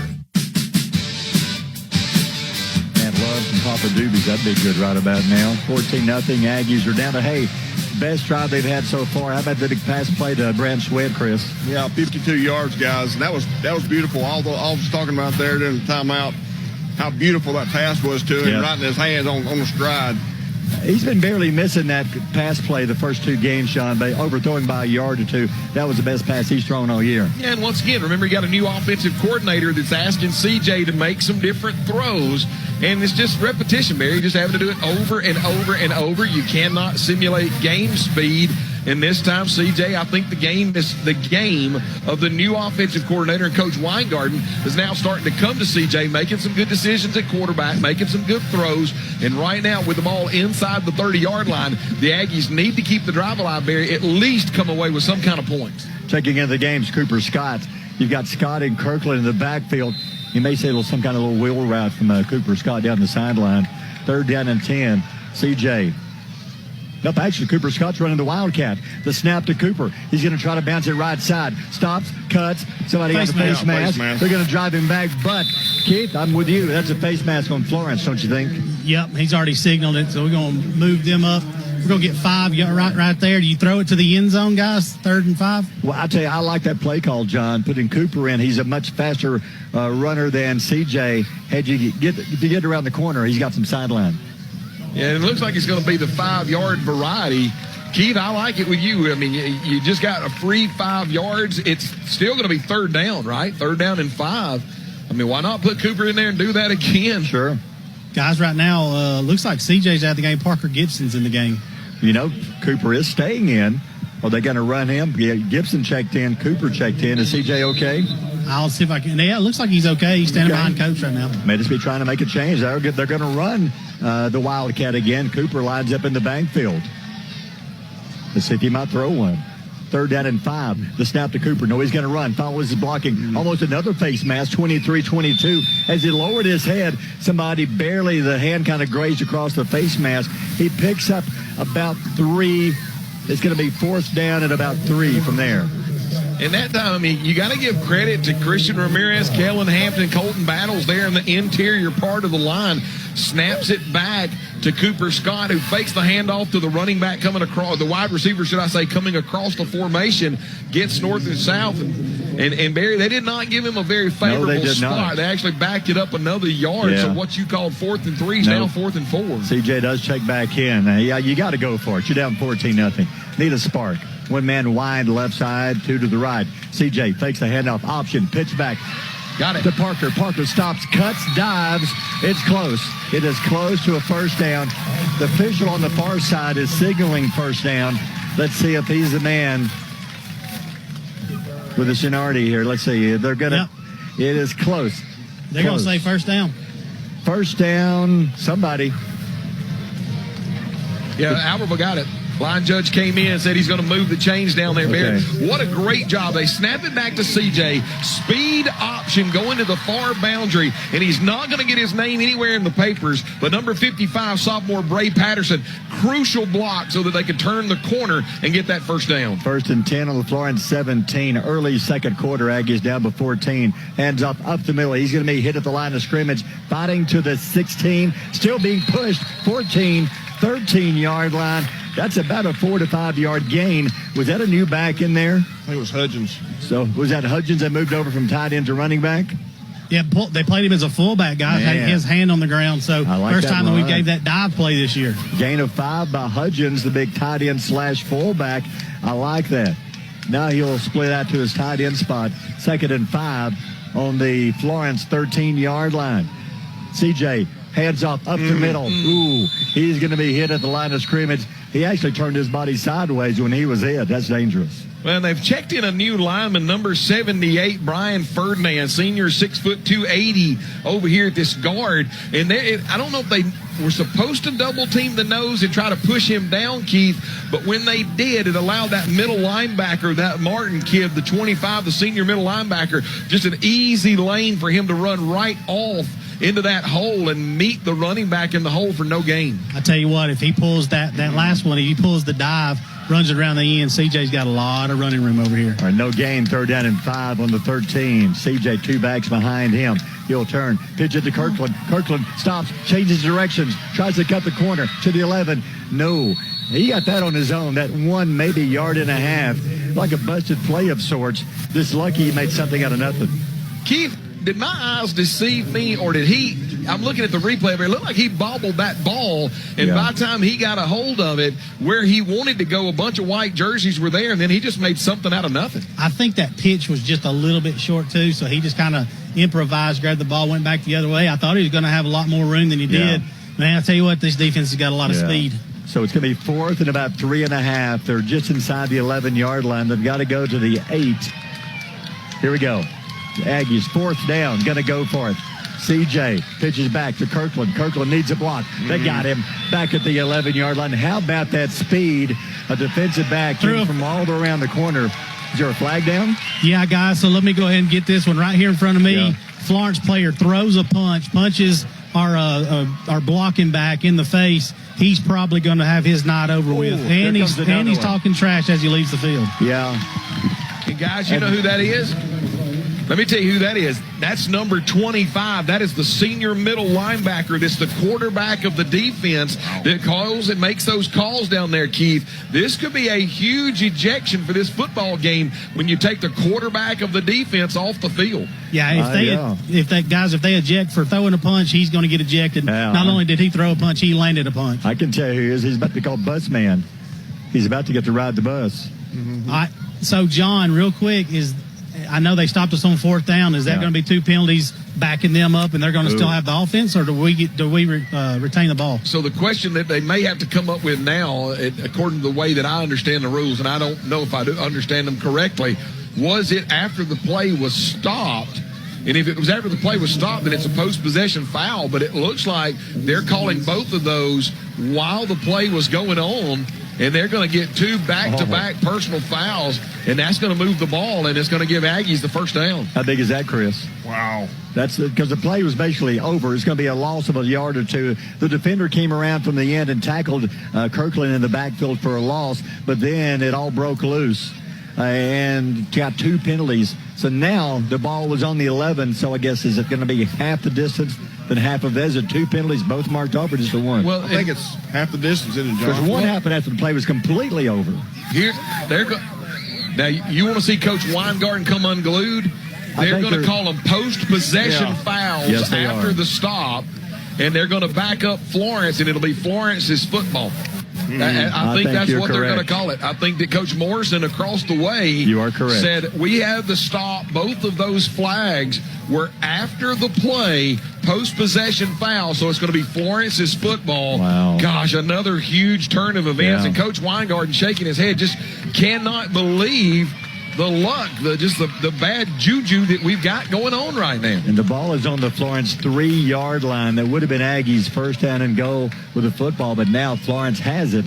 They do get the stop. They get the ball back. 8:07 to go on half, down 14-0. So the Aggies, the 2 penalties against Florence, but it's after the play was over. In the end zone, the snap, hands off, right side, 5 to the 7 to the 8 to the 9-yard line. There's another one. I'll tell you, Techeria is a heck of a ball player. He tattooed that running back.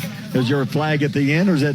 Nope. There should have been. You're talking about after the play, guys come, he runs up, hits our guy in the back. I'm talking about in the back of the head, full head of steam after the play, guys. I tell you, it's getting rough out there. Yeah, it is. 7:43 to go. A gain of 6. 2nd down and 4. The ball is moved out to the 9-yard line. 2nd down and short. Quarterback Davis out of the gun. High snap. Hands off. Hits the middle. Diving to the 11 to the 12. Fighting for a first. And it's going to be a first. Finally, 1, 2, 3, 4 Aggies will bring him down. Evan House is one of the first Aggies. Also Mason Froelich. But it's going to be enough for a Florence first down. And Barry, Techeria comes out of that pile. That young man you've called his name a lot today. He is having a whale of a game from that star linebacker position. I know he's only a sophomore. He only weighs 185 pounds on our stat sheet, Barry. He's bringing all of it to play right now. And put him in the weight room. He's strong as it is, but he's 6 foot 185, a 10th grader, and he will hit you. first down. They're going to mark it around the 13.5-yard line. So Florence digs himself out of a hole. Quarterback play action, back to pass, looks, throws it deep, right side, got a man, complete. A foot race, 40 to the 30, to the 20, to the 10, and he will score.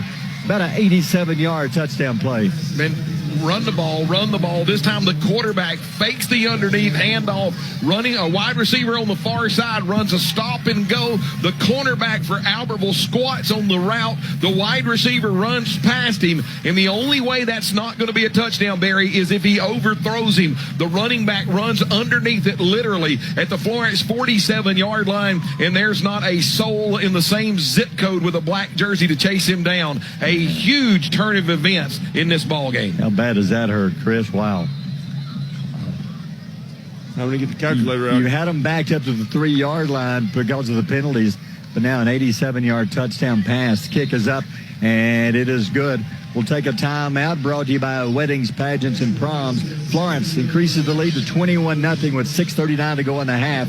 You're listening to Aggie Football on Power 107.5. A dealership that puts the community first. Welcome to Sam Boswell Honda of Gadsden, your hometown headquarters for all things Honda. From Gadsden, Oxford, Jacksonville, Attala, Boaz, Albertville, Gunnersville, and beyond. We offer Alabama's top selection of new Hondas, plus an extensive lineup of dependable pre-owned vehicles, all at prices you'll love. Thinking about selling your car? We're ready to buy. Find us on East Meagan Boulevard in Gadsden. Explore our inventory anytime at BoswellHondaGadsden.com. Sam Boswell Honda. Vehicles you can depend on, people you can trust. Well, that one hurts. Here's your Gilbert and Ball Ford at Albertville scoring update. Yeah, the Aggies had the Florence Falcons in the shadow of their own goalpost. 3 plays later, they're able to traverse all 97 yards, with 87 of those 97 coming courtesy of Davis to McDonald. Extra point up and good. And halfway through the second quarter, Florence extending their lead 21-0. High kick, deep kick. This one driving Simpson back to the 5-yard line, to the 10, to the 15, to the 20. Breaks free from one man, 25-30. Great. Oh, that was another face mask. How did you not see that one? He was slung down by his face mask. We can say you got him by the collar. Yeah, I'm gonna there comes a late flag. There's something, and this may be on the Aggies after the play was over. Yeah, I think that's somebody giving them the business. Look right here, guys. Yeah. No, that's going to be against them, guys. Again, Jude Fan, they've been giving him the business on kickoffs all night long, and they finally called that one on them. Going to back them up 15 for sure. And Barry, when you once again with Aggie Vision doing a great job from over at AIA, our Albertville Innovation Academy, making sure we have replay up here in the booth. Was not a face mask. Simpson's head went down, but the Florence defender had his hands inside the shoulder pad area, legal tackle. You know, I hate to say this, but I can see kind of now why Florence may be 0-2. These 15-yard personal foul penalties are really piling up, Chris. There's another one. Yeah, that gives them about 80 yards in penalties tonight already. Yeah, they lost to Hillcrest 35-7 and to Muscle Shoals 34-7. I think penalties have been a big factor in both of those losses. Got to be. This is another big one, and we're going to have the ball on our 46-yard line, first down and 10. 6:29 to go here in the half. CJ drops back, has time, left side throws, got his man, but he threw it short. Kobe just trying to grab it, does so, but falls down, no gain. Had he led him a little bit more, he had at least 5 to 10 yards. Yeah, and credit Kobe. He's trying to keep the ball from hitting the turf and being incomplete, and when he did, he just kind of got off balance. Barry, to be honest with you, when he caught it, kind of glad that he fell forward to get that yard back. It could have been a loss of a yard, so a good job there by at least keeping your balance enough to get the ball back to the original line of scrimmage. 46-yard line, second down and 10, Albertville. 5:55 to go here in the half. 3 men wide right side, 2 to the left. CJ drops back, has time, throws it, got his man complete. Nope, dropped it. He was hit. And that was the big tight end, Hudgens. The minute he touched the ball, he was hit by 2 men, incomplete.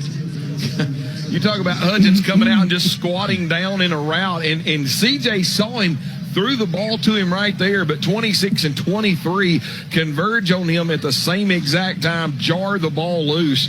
It could have been a good pitch and catch. Would have been a gain of about 4 yards, Barry, but now once again 3rd and long. Got the heat timeout. Let's take a timeout. Brought to you by Weddings, Pageants, and Proms. Down 21-0, 5:43 to go in the half. You're listening to Aggie Football on Power 107.5.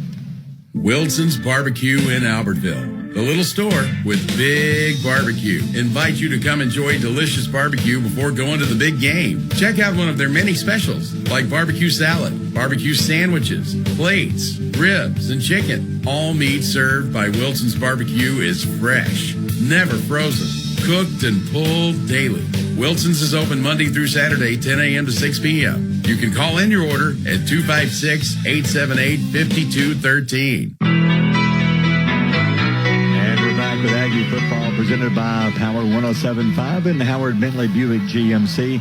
Big third down call, third down 10. Got to keep the drive alive. You're already down 21-0, 5:43 to go in the half. Tate Prater checks back in. He'll be split out left side. You got Sweat and Hudgens wide right side.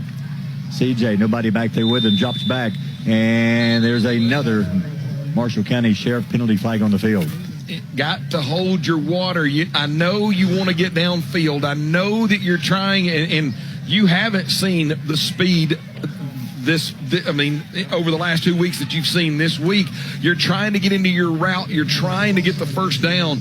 But what you did there, and I'm not going to name any names, Barry, but we just had a wide receiver that left a little bit early, and now what was a 3rd and 10 becomes a 3rd and 15. You know, that's going to be frustrating as a coach, just because 9 times out of 10 when we get those flags, it's one of the wide receivers. Yeah.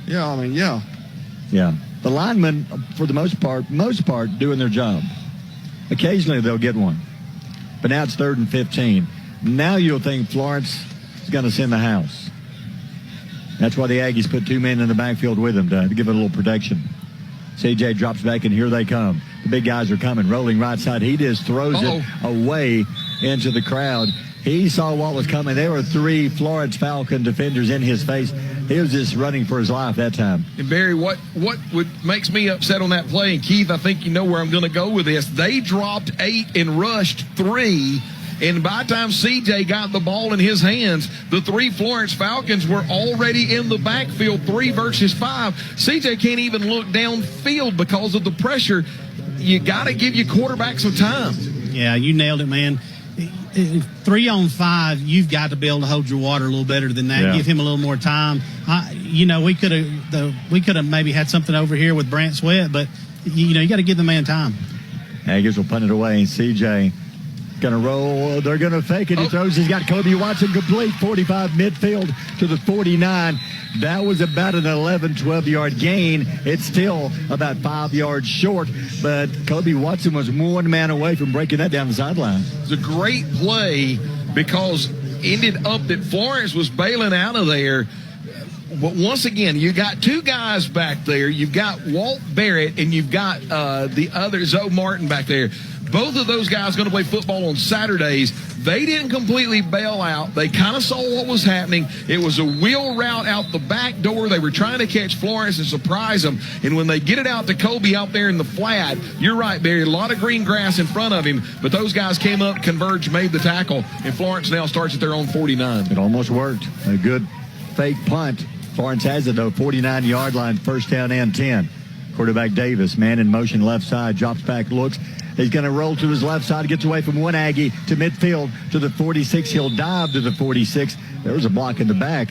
Nothing called, but it's going to be a gain of about 6, maybe 7 for the big quarterback Davis. That was a great job by the interior of the defensive line. I think that was, if I'm not mistaken, guys, that was number 59 again, Hunter Alford, that's having him a game, the 5'10", 212-pound junior coming up the middle. The quarterback was looking to kind of snap it out here and get 3 on 3, but Hunter Alford disrupted everything, and the quarterback had to tuck it and just get what he could get out of it. Looks like we got a penalty on the play. We sure do. You said it like you're surprised. Oh, look, there's that penalty we've been waiting on. Yeah, but you're right. It's against Florence. It's going to be a holding call. They're going to back it up to the 44-yard line. Well, good. I mean, finally a Marshall County Sheriff penalty flag that didn't go against us. That's a 9th one, too, by the way. Goodness. Back to the 44-yard line. First and 15 on Florence. Davis, bad snap, scoops it up. Rolls left side being chased. They got him all the way back, 35-yard line. First Aggie Keegan Thompson down there along with Evan House. And Barry, he's not going to get his name anywhere on the stat sheet for this, but I believe that's number 3 here along the near. Nope, not number 3. Who is that? The defensive back here along the near side. Is that Cooper Scott? I believe it is Cooper, yeah. Yeah, Cooper did a great job. He locked up the Florence wide receiver who was trying to do another stop and go. Cooper Scott stayed with him. Quarterback had no option, and by the time he figured out that Cooper had his receiver locked up, as you said, Keegan Thompson, the defense, able to sack him. Back to the 36-yard line. It is second and long. Second and 24 with 4.5 to go in the half. 21-0 Florence. Aggies bring it out. They're going to bring Simpson in, take Orr out. Again, it's an equipment problem. Knee pads again. They're making us pull his knee pads down. So they back it all the way up to the 36. Davis hands off right side, stops, cuts. 35, 36, 37. Tackled from behind by a couple of Aggies. Good job of the Aggie defense. A short gain of a couple. First Aggie there was Jesus Godinez. Yeah, what you talking about, Jesus Godinez, able to come up 5'10", 175-pound sophomore from his linebacker position, able to cut the Florence running back down. That was a great play by that young man to make it now 3rd and a country mile. And I think they're going to call a timeout and talk about this, so we'll keep it here. 4:13 to go in the half. How about the defense overall has not played badly? You that one pass play where we got burned on defense. One of the touchdowns was that, a 25-yard drive when we gave them the ball deep and inside our territory? Well, actually, if you think about it, Barry, when they gave them the ball on the 25, that was a turnover on downs. It was the next drive on the 32-yard line after that horrible incident with the punt and the penalties and all of that stuff. And then that was a 4-play, 32-yard drive. But as you said, the Aggie defense, with the exception of the initial 6-play, 74-yard drive that started the scoring, they've played fairly well and kept Albertville in this game. And 2 times with going out there, horrendous field position not on their side, were able to turn the Falcons away. And then that big long play, that's the big one.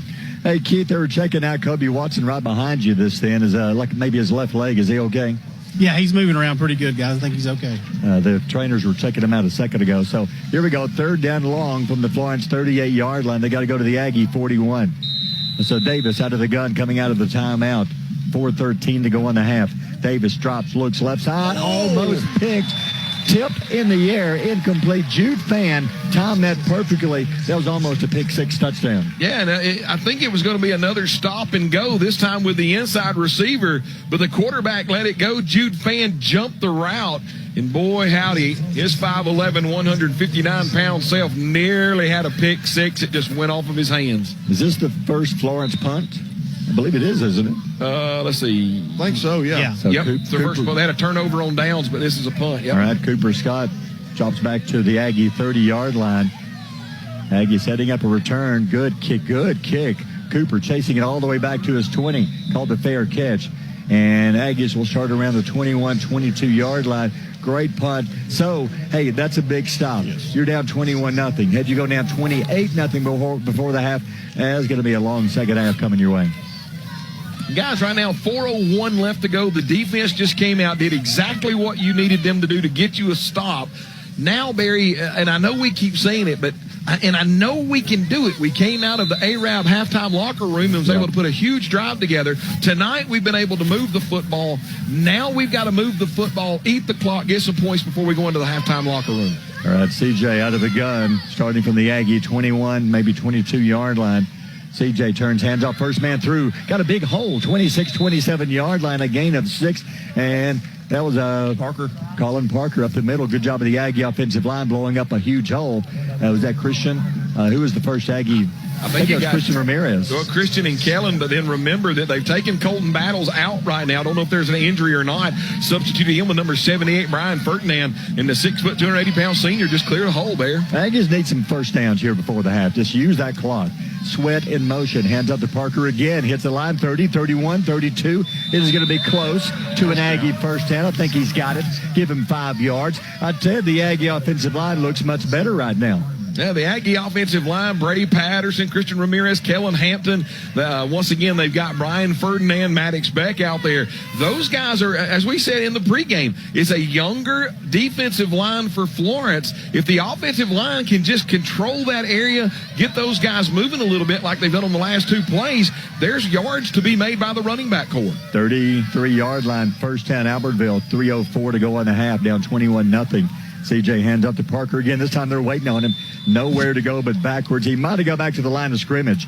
They're going to say no gain, 2nd and 10, Albertville. Keith, looked like that time they just brought the house on a blitz from the linebackers. You can move us around a little bit, and then the line. Yeah, actually, exactly. When I'm looking at the replay, great job filling by the linebackers. Make a good tackle there.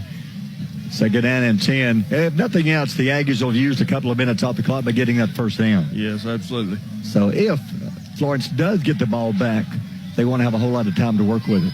So it's 2nd and 10, clock running, 2:25 to go on the half, play clock at 9. CJ, the snap, rolls left side, stops, looks, throws, got his man, screen, 40, 45, Kirkland to the 45. I love that play call. Kirkland picks up an Aggie first down. They want to be aggressive, Keith. Let them chase me back. And then I'm going to let my running back get behind you, my offensive lineman get downfield. Great play call. Yeah, I love that play right there, guys. We're setting it up. We've got to take a shot in a second, try to get some big-time yards. I understand what they're trying to do, kind of run the clock right there, but I think we take a shot to Brant Sweat again. I agree. All right, 45-yard line, another first down, 1st and 10, Albertville. Clock under 2 minutes to go in the half. It's 21-0. Florence Aggies on the move at the 45-yard line. 2 men wide left side. CJ, one back beside him. He'll turn, heads off to Kirkland. Tries to bounce it left side. It's got some speed. 50, 45 to the 43. Another Aggie first and a gain of 12. Clock running with 1:40 to go in the half. Jakari Kirkland hurt last year. Fights through the offseason. Great workouts through the offseason. When we've got to the first game, remember Coach Weingarten's coming in here new. Jakari not in that rotation. Guys, right now, I would say Jakari Kirkland, one of the top running backs in that running back corps. 42-yard line of Florence. Clock running, 1:21 to go in the half. CJ hands off Kirkland, tries to bounce it right side, stops, cuts, 40, tripped up. One of the Florence players failed. He tripped over his feet and falls. He is slow getting up. He may have knocked the breath out of him because he hit the ground so hard. With the ball, I think it was underneath him. He may have knocked the breath out of himself. Wow. Jakari Kirkland with a head of steam coming here to the near boundary. And just out of the blue, number 13, Jacalyn Jones, a junior cornerback at 106, able to undercut the block of the receiver, Keith, and literally just throws his hands where he thinks Jakari is. And I think he just hit the swoosh on his Nike cleat, and that's all he touched. Man, I tell you what, Jakari's so darn explosive. He's like one guy away from breaking this big one wide open. In the play-action game, I think, could be there the way we run the ball right now. All right, 2nd and 7, Albertville on the Florence 39-yard line. CJ drops, looks left side, throws. Sweat's got it, dropped it. He was looking to see who was about to hit him before he caught it. Took his eyes off the ball. You had 2 wide receivers on the far side, both of them running slants. And let me tell you what I think is really classy. He ran it. The ball got there. It was exactly where he needed to be. Went off of his hands. He goes to CJ. He pats CJ on the helmet, and then he pats himself on the chest. And you know what he said, Gene? That's my fault. That's my fault. You did everything right. You got to like it when a player recognizes that and just says, I'm going to make up for it next play. 3rd down, 7, clock stopped, 55 seconds to go in the half. CJ rolls left side, has time, stops, looks, throws back to the middle, tip, got it, complete, Hudgens, 30-yard line. The ball was tipped, made the catch. Are they going to say no catch? What are they saying? It is a catch, but he's down to the 30-yard line.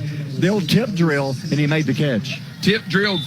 Needed 10 yards. It kind of got tipped. Braxton Hudgens able to get it right at the 30-yard line. That's about 11.5-yard gain. Moves the chains, and I think Coach Weingarten's going to use his last time out here, Bear. That's a good call. 30-yard line, 1st down and 10. You've got 45.5 to go here in the half. The offense has found some life here late in the second half, or second quarter, Chris. Hey, I like this passing game, guys. Yeah. I like it. It looks better than the last 2 weeks. I really like it. It's looking good on that. I think what's happening, John, is Kirkland is explosive, and the defense, they haven't seen a running back like that tonight. Yeah, and I think what they're having to do is, because he's been able to get that ball, like pitch it out or make little quick throws to Jakari Kirkland, the linebackers just can't come flying up out of there because CJ's good enough to get it over your head. But also, Barry, what I think is happening, is CJ is getting comfortable with the offense. New offensive coordinator. We said it when we came into the offseason, coming out of fall camp, and it looks as if right now in front of us that CJ Zuniga is growing up in this offense and making some very wise decisions with the football. You got to like it when you're getting that kind of coaching. And I had a chance to talk to CJ last weekend. CJ said he loves the coaches, loves the coordinator, and he's beginning every day to feel a little bit more comfortable in this offense. All right, here we go.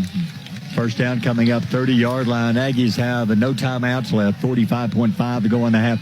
Would love to get 7 here before the half. Wouldn't that be nice to cut it to 21-7? 3 men wide right side. Florence showing pressure. CJ drops. Here comes pressure. CJ's got to hurry. They got him. 42-yard line. He waited too long, but looking downfield. Keith, was anybody open downfield? I wish he'd just turned it loose, man.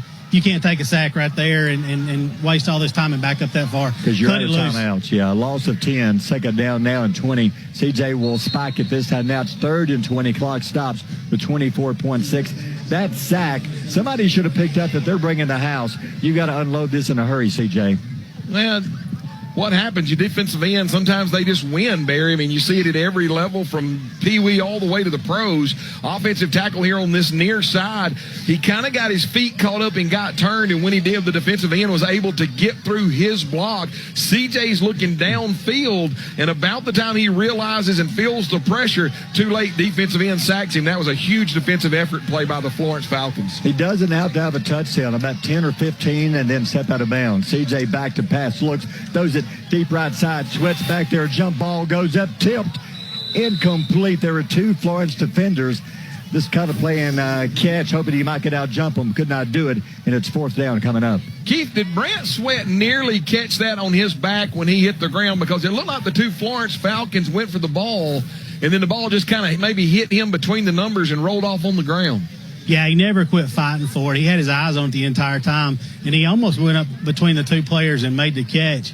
He's a heck of a receiver. I wish he was about 3 inches taller. 4th down and 20. The thing is now, if you don't convert it here, Florence will get the ball back with at least maybe a play left. And they've already had one big 87-yard touchdown pass play. Got to get something out of this. 4th and 20 on their 40-yard line. 16 seconds to go in the half. CJ drops back, looks, throws to the middle, intercepted. No. Here comes the return. 30 to the 35 to the 40 to the sideline. Sweat will push him, gets away. Going to be shoved out of bounds inside the Aggie 40 with 4.9 to go in the half. They got time for one play. Guys, that's number 23 for Florence, just dropping back in coverage. And I don't think that CJ saw Jaden Irons, a junior linebacker, just dropping back, reading his eyes. And when he let the ball go, linebacker steps in front of it, makes the interception, picks up some blockers here along the near boundary. And now with 4.9 seconds, Florence with a chance to heave one to the end zone. That's the last thing we need here, Chris, is for like a Hail Mary to end the half. And they go up 28-0. We saw it happen with Boaz last week. Yeah. Final play of the half. Defense back playing prevent defense. Florence on our 38 with 1 play left. They do have a couple of timeouts, but they won't have time to use them. And I think they're looking over the Aggie defense. They're going to call a timeout and come back and check and get a new play. Barry, don't you think, too, we haven't seen number 8, that Cavante Green, that big, tall, wide receiver that we talked about during pregame and made a couple of big catches early. He hasn't been much of a force in this game. But, gosh, Barry, as tall as he is and as big as he is, Keith, you'd think that would have to be the prime target for a jump ball into the end zone.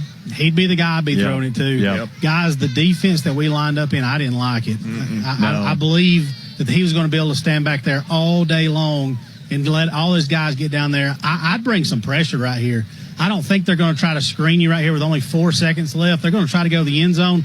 I'd bring number 3 and number 18 off each edge and see if we can't get some pressure on this quarterback.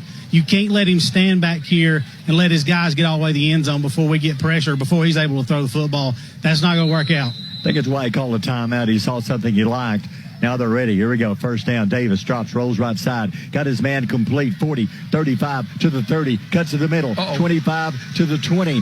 He's going to be hit and dropped finally at the 12-yard line as the clock winds down to 0. So at least we'll keep him out of the end zone. We'll take a timeout brought to you by Weddings, Pageants, and Proms. Halftime, Florence up 21-0. You're listening to Albertville Football on Power 107.5. Hi, I'm Jason Simpson with Randy Jones & Associates, your local trusted choice insurance agency and proud supporter of the Aggies. We don't just work here, we live here. We know Albertville, and for over 40 years, we've been helping our neighbors protect what matters most. From your home and car to your business and future, we've got you covered with smart, affordable insurance tailored just for you. Come see us on Highway 431 in Albertville or give us a call at 256-878-3271 for your free, no-obligation quote. And you know what we say, go Aggies. Albertville Discount Pharmacy has been providing prescription and healthcare needs to the Sand Mountain area for over 30 years. With 3 pharmacists, Amy Honey, Brett Hogan, and Eddie Campbell, you will feel the confidence their staff provides. They want to be your pharmacy. Phone 256-878-1515 or come by Albertville Discount Pharmacy, your hometown pharmacy at 422 North Broad Street in Albertville.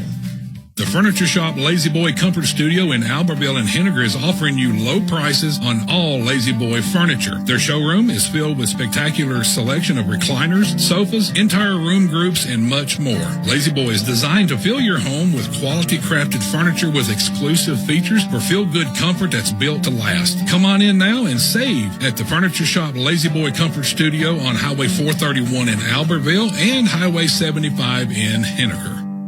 At Liberty Bank, we value our local schools and are proud to support all of our teams because this is our community too.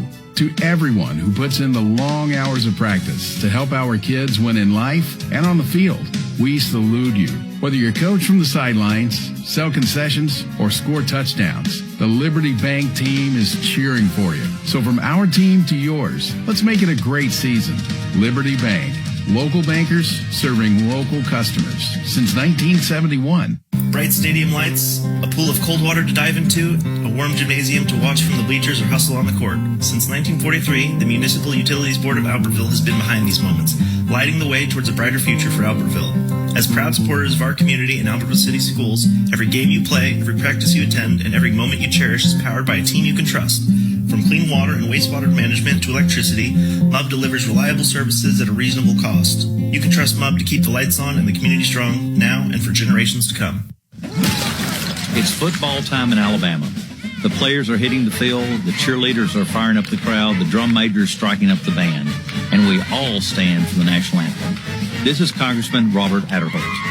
While you cheer your favorite team this season, I'll be on President Trump's team shaking things up in Washington. When we stand on conservative principles, it's a win for everyone. I'm Robert Adderholt, and I approve this message. Paid for by Adderholt for Congress. This week at Foodland Plus in Albertville, family pack 80% lean fresh ground chuck, $4.69 a pound. Prairie Fresh boneless pork chops family pack, $2.99 a pound. Preferred Angus beef T-bone steak family pack, $9.99 a pound. 5-pound bag new crop Idaho potatoes, $2.69 each. Red or black seedless grapes, $1.99 a pound. Craven cheese snacks, puffed or crunchy, 8-ounce, 2 for $5. DiGiorno stuffed crust pizza, 12 to 28 ounce, $7.49 each. At Foodland Plus in Albertville. This is Billy Ann with Howard Bentley Buick GMC. We want to wish the Albertville Aggies good luck this year. Whether you are on the field or performing at halftime, we are cheering for you. Check us out for all of your vehicle needs. From sales to service, we have you covered. And remember, it's always worth the drive to Howard Bentley Buick GMC. Go Aggies!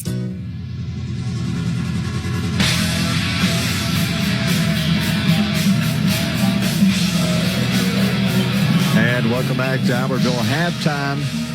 21-0 Florence on top. Florence scored first. Touchdown pass with 9:09 to go in the opening quarter. Davis to Green. Extra point made it 7-0. The triplet came back with a 13-yard run with 1:44 to go in the first. They went up 14-0.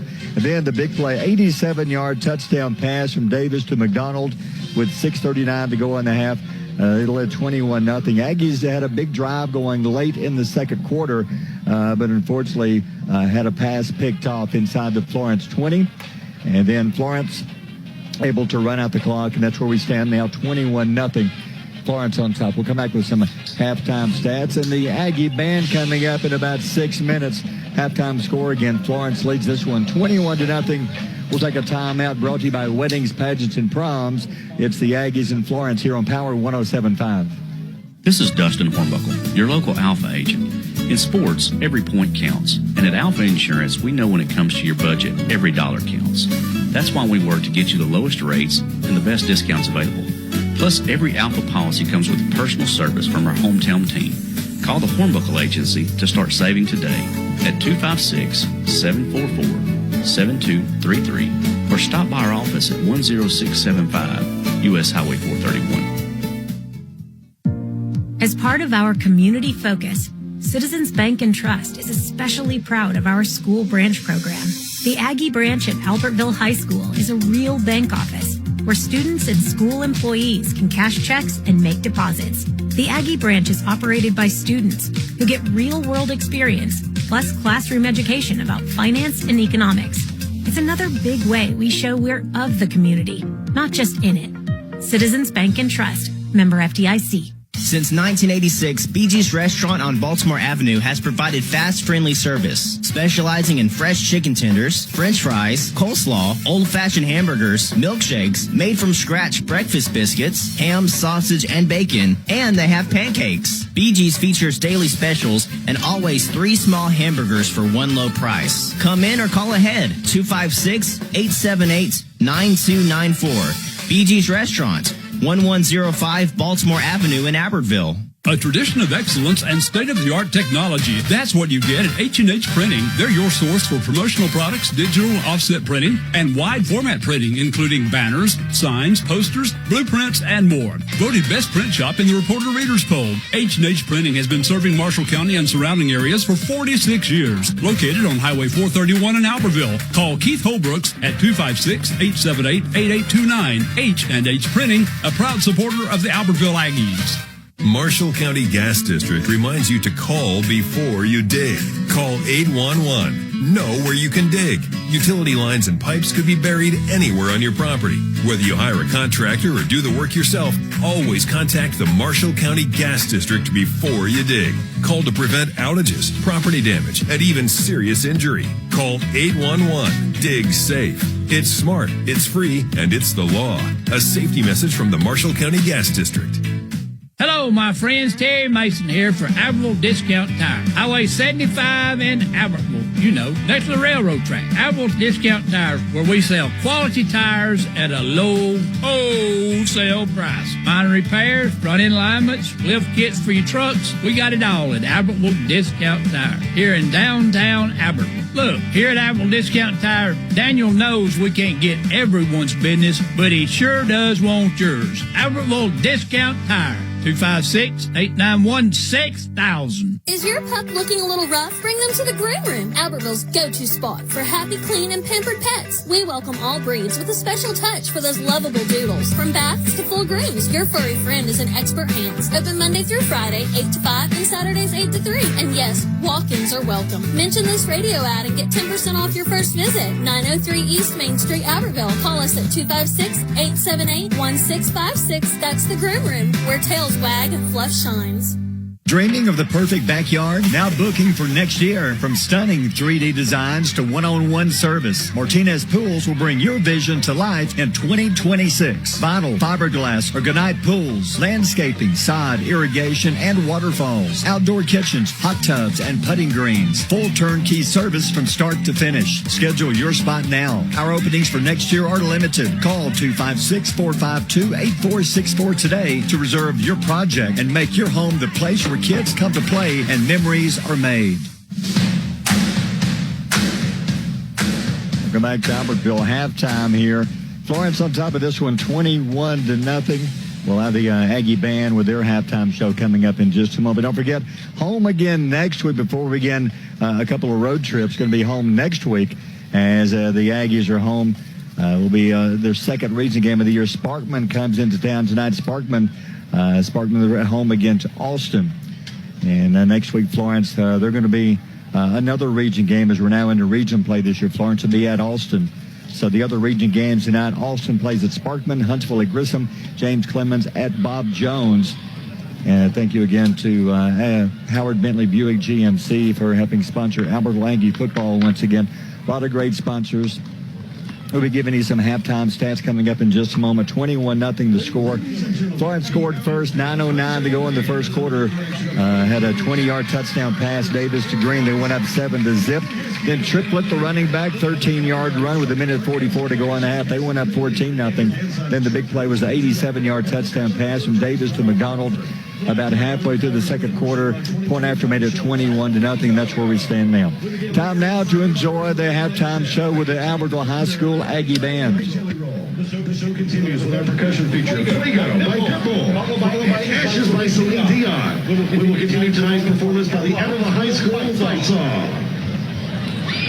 Ladies and gentlemen, the Aggie Band is in the middle direction. Lincoln! And now, ladies and gentlemen, we proudly present the award-winning Albertville High School Aggie Band!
ovation for the Albertville High School Aggie Band. Great halftime show. If you're just joining us, halftime score, not so great, 21-0. Aggies trail here at the half. And we'll have some stats coming up in just a moment. We'll take a quick timeout, come back with halftime stats in the second half kick. We'll take a timeout brought to you by Weddings, Pageants, and Proms. Halftime, Florence up 21-0. You're listening to Aggie Football on Power 107.5. When it comes to your home comfort, you need a team you can trust. At One Team Heating and Cooling, we're here for all your heating and cooling needs. Whether it's repair, installation, or maintenance, we offer the latest in air purification, the new Calgon Air Purifier. This state-of-the-art system works to clean the air in your home by eliminating dust, smoke, odors, and even viruses and bacteria to live and breathe comfortably.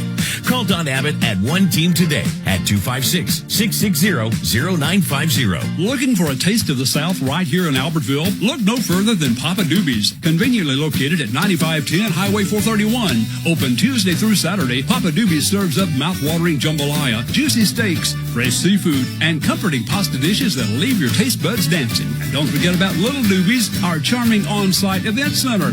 Planning a holiday party? Book now before spots fill up. Call 256-894-7878. Papa Doobie's, where good food and great times come together. Can y'all hear a commercial? Yeah. I can't hear it. Commercial coming back. Hold on. Welcome back to Albertville halftime, 21-0. Chris, the last drive of the half of the Aggies looked pretty good. We got to have more of that in the second half. Yes, absolutely. Guys, last week we couldn't we weren't throwing the ball very well. This week we are. Yeah. Now the rushing game is a little bit questionable, but understandable. When you're playing against a front line team and a much faster team, yeah. But we are playing offensively pretty close to the same. 18 rushes, 41 yards, 6 of 13, 92 yards, 133 total yards of offense. And the guys receiving wise tonight, we're seeing some guys shuffling around. We're seeing Hudgens. He has reception for 11. Kirkland has 1 for 12. Then you got Brant Sweat has 2 for 57 yards. I'm telling you guys, Brant Sweat's the guy. He is getting it done. And then you look at Watson, he has 2 for 12 yards. But if you look at Florence stats real quick, their total yards is 208, 12 carries, 71 yards on the ground, 507, 137 through the air. And guys, their penalties, they have 9 penalties in the first half.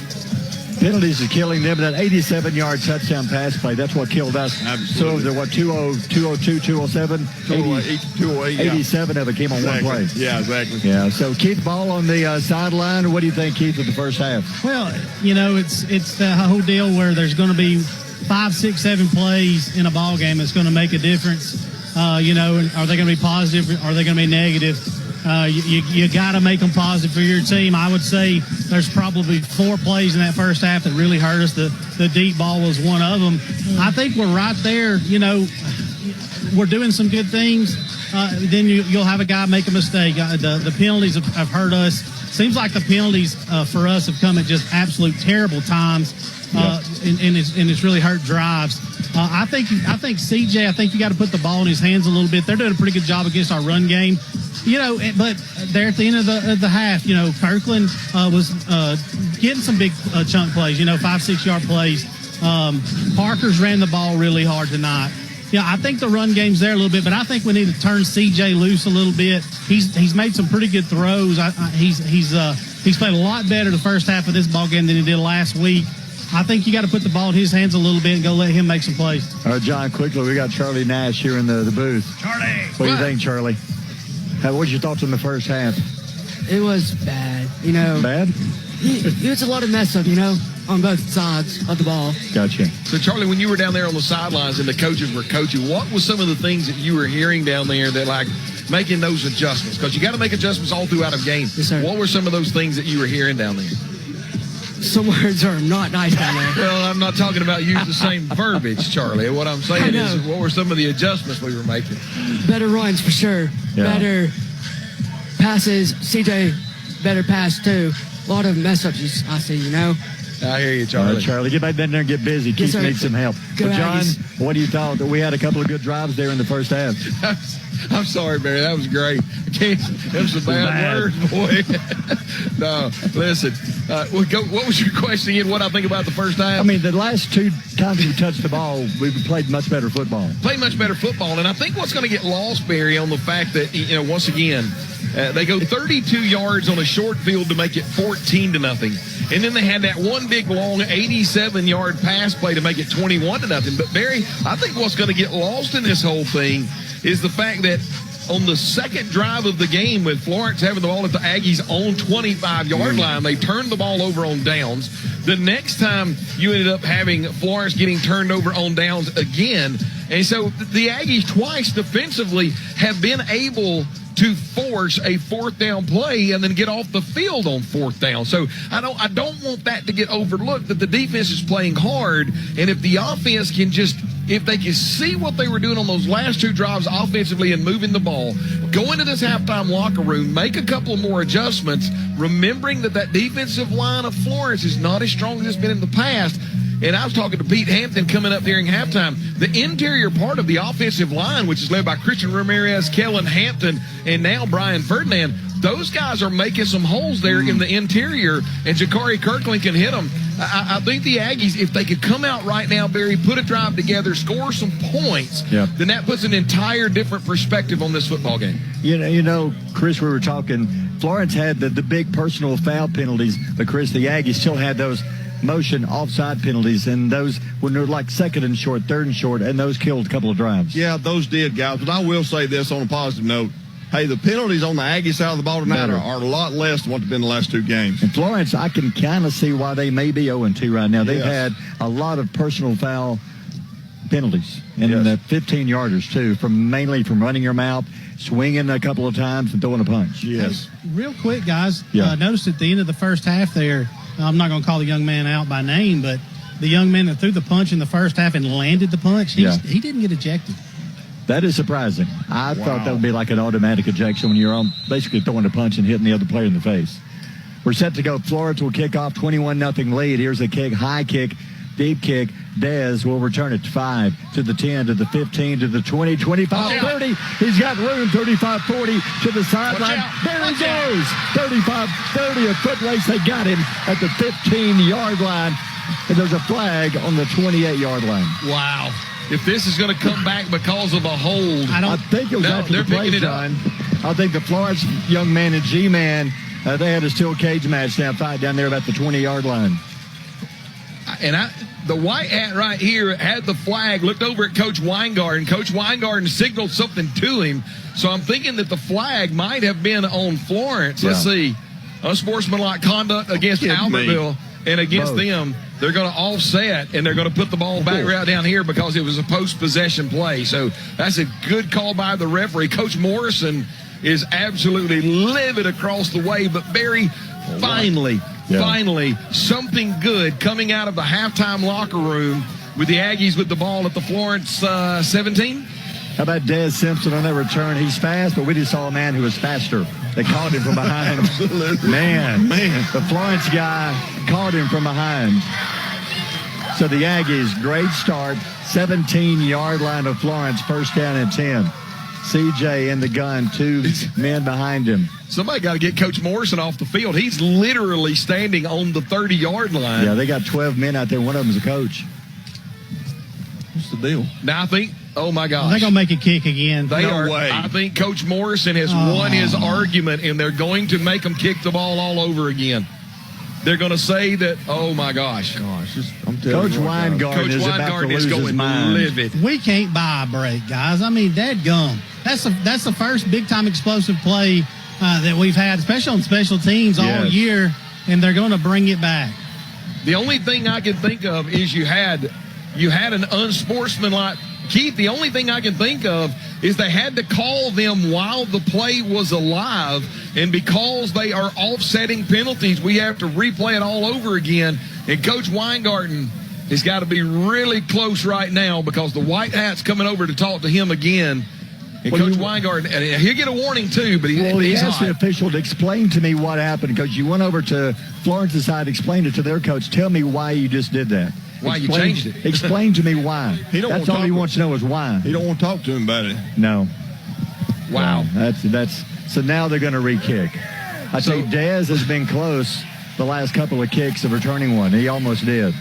Guys, last week it was a punt that could have changed the game. Another big special teams play for the Aggies, and here we go. We'll do it again. Here's the kick. High kick, deep kick, same spot. Dez, 5-yard line to the 10, to the 15, to the 20. They're going to wrap him up this time to the 22. That's about a 65, 70-yard. How many times has that happened tonight, guys? That's twice. Yeah. And that's a big game changer. We would have had the ball inside their 20-yard line. Now we're going to start barely past our 20-yard line, 1st down and 10. That's an unbelievable call. It was way behind the play. Yep. You got to tell those guys to knock off that shenanigans, because that is a chunk play. And it hurts the Aggies. And I know that it's a foul, but it did not have anything to do to influence the play. And all you've done is really hurt the Aggies, who just are needing a break. All right, 1st down, 22-yard line. CJ from the gun, man in motion, hands off to Parker. Parker, good run, 25-30, cuts, gets over a man, 35 to the 40, to the sideline, down the sideline, out of bounds, right at midfield. How about Colin Parker? The young man's speed got around the corner, and that's about close to a 30-yard run. Coach, you talk about a great block here on the right side of that offensive line, Ramirez and Patterson. But correct me if I'm wrong, did you see the Florence defender who was beat out of the play? He tried to leg whip Colin Parker, and Parker jumped over the leg whip. That'd have been another 15 yards, right? Sure. Absolutely. 1st down, 49-yard line, one of the longest runs we've had this year. 1st down, Albertville from our own 49. Low snap, hands up to Parker. He bobbled that one.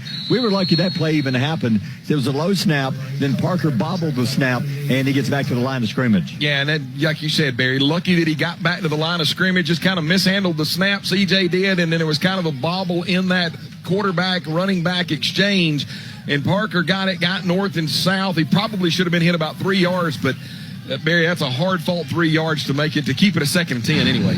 So back to the line of scrimmage, 2nd down and 10 from our 49. 10:49 to go in the 3rd. 21-0 Florence. Aggies 2 men wide left side. Sweat checks in. He lines up in the backfield. He'll turn, hands off to G-Man. Stops, cuts, not much there. Line of scrimmage, give him a yard. It'll be 3rd and 9, Albertville. Trying to run it to the short side of the field, underneath handoff, G-Man coming here to the near side, but Florence did a great job of just sliding literally down the line of scrimmage, saying, we don't think that you're going to throw it over the top of us on this play. And as they ran him down the line of scrimmage, ran him out of bounds, gain of only about a yard. 10:15 to go in the 3rd. 21-0 Florence on top. Aggies with the ball first here in the 2nd half. Had a big play, almost returned a kick for a touchdown, but offsetting penalties brought the play back, and they re-kicked. All right, 3rd down and 9, sitting at midfield. CJ, nobody behind him. Drops back, looks left side, little screen. Oh, boy. I don't know where that was going. Throws it over everybody's head. Sweat was there. That one sailed on CJ into the Aggie bench. And probably lucky, Barry, that one didn't get intercepted. It went over the running back's head. But Keith, the outside linebacker who saw that whole play develop, looming in the area, that could have been a pick as well. Guys, and just a little update, it looks like Brian Ferdinand got hurt going into halftime, and he's probably not going to see any more action this game. Gotcha. So we'll have a new lineman replacing him, and Dez being treated on the sideline too. Here's a kick, high kick, good kick, returnable to the 20. Here he comes, 25. He'll try the left side, being chased. They got him. Nope, gets away. He'll fall to the 27-yard line. Good coverage by Keegan Thompson. Had him, slipped away, but he slowed him down enough for his teammates to catch up and bring him down. That's exactly right, Barry. Keegan Thompson, first man on the scene, able to grab and hold on him. He was able to get loose, but he held on long enough that the rest of the other 10 Aggies could rally to the ball, get those guys down. Great job by Keegan Thompson. Keithy Wood, they're checking Dez out here behind you on like his left leg. Looks like he's okay, though. He's standing, and they're just working on something around his left leg. Yeah, it looks like he's got a little bit of blood on his pants. You know, in high school football, they will not let you play, so they're cleaning that up with a little peroxide right now. All right, here comes Florence. First down and 10. Their first possession here in the second half. Quarterback Davis, he's gone the whole way. 2 men right side. Davis turns, hands off, up the middle, stop, changes directions. 35, got him. 37-yard line. Short gain on the play. First Aggie there. Hey, good to see Peyton Jones in there. Peyton helps make the tackle. Hadn't seen Peyton in there a lot. Peyton able to come up and make the tackle. But, Barry, did you notice coming out of the gate, I think they knew in the first half that if they block to the left or they block to the right, if the running back slows down a minute, he's got a lot of cutback lanes right there. It was just an immediate cutback and able to get yardage. Key line triplet, gain of 3. Back to triplet again. He's got a hole. 30, 34-yard line, 35 fighting. It's going to be short of a first. 2, 3, 4, 5 Aggies. They finally blow the whistle. One of the first Aggies there, that was Hunter Alford, along with some backup, and it's going to be short of the first down. And Keelan Triplett, guys, he is so little. When you look at him, he's 5'10", and people say, well, that's not too little. It is when you got these big 6'4", 6'3" guys in front of you, and you can just kind of hide behind them. And then all of a sudden, you're a defensive lineman, a defensive linebacker for Albertville trying to find him, and all of a sudden, Barry, he pops through that hole. That's the reason why the young Triplett, young man, has been able to get 3 or 4 yards a pop. Third down and 3. The ball is on the Florence 35. 8:29 to go in the third. They're up 21-0 with the ball. Davis hands off to Triplett again. Stop. They got him in the backfield. He will not get away. Guess who's there's a flag down. But Amani Techeria, first Aggie there. And it's going to be a loss on the play. It's either going to be 4th and about 5. I would decline the penalty. Yeah. Yep. He turned around to the official and declined it. And Coach Weingarten screaming and yelling out there at the numbers, but he's not mad. He's just talking about how great his defense played on that series coming out of the halftime locker room. Techeria, we called his name a lot this season, Chris. Man, he is on fire tonight. He's only a sophomore. They list him as 6', 185. He is so quick, and they're going to punt it away. Only the second punt of the game. It's 4th down and 7. The snap, line drive, what a kick. It's going to bounce at the Aggie 30 and take a Florence roll all the way down, my goodness, to the 11-yard line. What a roll. That's a good punter right there. Aggies will start at the 11-yard line, 1st and 10, but the main thing is they stop Florence 3 plays and punt. Man, I think they've punted the ball twice tonight. Both times that guy has absolutely put a scud or a rocket down through there. One thing really quick, Keegan Thompson, the play before that last play, they're running GT, so they're pulling the guard and a tackle, and he's doing a really good job as a smaller defensive end / outside linebacker, doing a really good job taking on both those guys, turning it back in, allowing 18 to get to the ball. He did a really good job. 2 plays back-to-back. We'll give him a shout-out. Back to the 11-yard line, 1st down and 10, 7:58 to go in the third. CJ, man in motion, hands off to Sweat. He's going to try to cut it around the corner. He's got some sideline. He's going to be hit hard at the 15-yard line. One of the Falcons, I think that was the assist truck, hit him. It's going to be a short gain of a couple. Underneath handoff coming here near side, kind of a zone blocking technique there by Albertville coming to their left-hand side. I think Sweat thought that he had a lane to cut back up, Barry, and when he did, he realized that number 6, the safety, Otis Sistrunk Jr., coming from bringing all 205 pounds to the party, absolutely nails him. 2nd and 7 up to the 14-yard line, trying to dig out of a hole after a great punt. Sweat in motion, hands off to Parker. Parker fights over the 17-18, a couple of yards left side of the Aggie offensive line leading the way.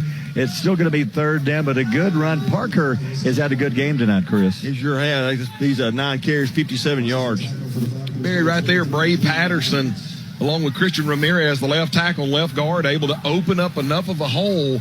As you said, the running back, Parker, able to get up in that hole and make what was a 2nd down and long, 3rd and manageable. Big 3rd down call. 3rd down and 2 coming up on the 19. Got to have a couple of hard yards. The G-man checks in. He's in the backfield. Sweat's in the backfield. 3rd down and 2 from the 19. CJ bobbles it, hands it to G-Man, fighting. First down, 21, 22, 23, a gain of 4. First down, Albertville, on the left side of that line, led by big number 76 for Albertville, and that's Colton Battles, blew up in a big hole. Colton Battles doing a good job there. I thought he may have been injured, but Colton, they said that he broke his knee brace. You know, he had knee surgery, broke his knee brace, but they taped him up, got him back in the game at halftime. But, Coach, right there, if you need a hard 2 or 3 yards, just give it to the G-Man. He's good for it.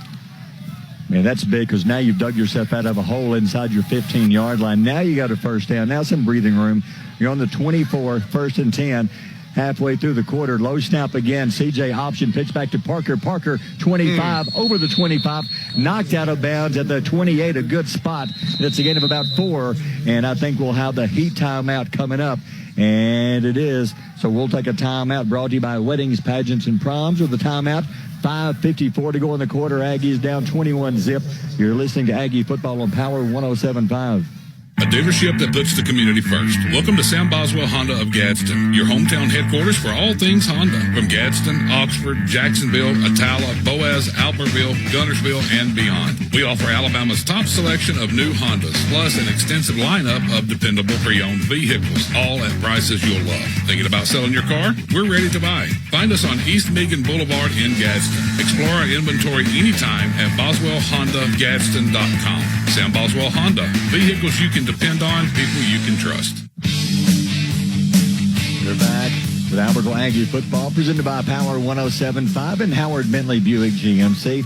I tell you, since midway second quarter, the Aggies have played much better, but the thing is they had dug themselves a hole. They were down 21-0 when they began to play better. Yeah, but guys, slow processes, right? Take these small battles, take these small victories, and right now, ever since that long touchdown, which granted, as you said, Barry, went up 21-0, the Aggies have owned this game. Second down and 7 coming out of the heat timeout. CJ play action, back to pass, full screen. There's Parker. Parker spins, great move, 30-yard line. He's lucky just to get 2 yards off of that. That was a great, almost like a college move by Parker, picks up 2 yards. Yeah, number 9, as soon as he's the one who came up from Florence and made the tackle, and he immediately grabbed his leg, but nobody hit him. He's just got a really, really bad cramp making his way to the sideline. So Barrett will check out. Looks okay. Here we go, 3rd down and 3. I'll tell you, Parker got that on his own, Chris. He should have been stopped for a loss. Yeah, absolutely. That was a great job by number 8 right there. That gives him 61 yards, 10 carries. 2 men wide right side. There's only one guy covered. Now he scoots over. All right, 3rd down and a long 2 for Albertville. High snap, hands it to G-Man. He's going to be hit. Did not get it. He was hit in the backfield.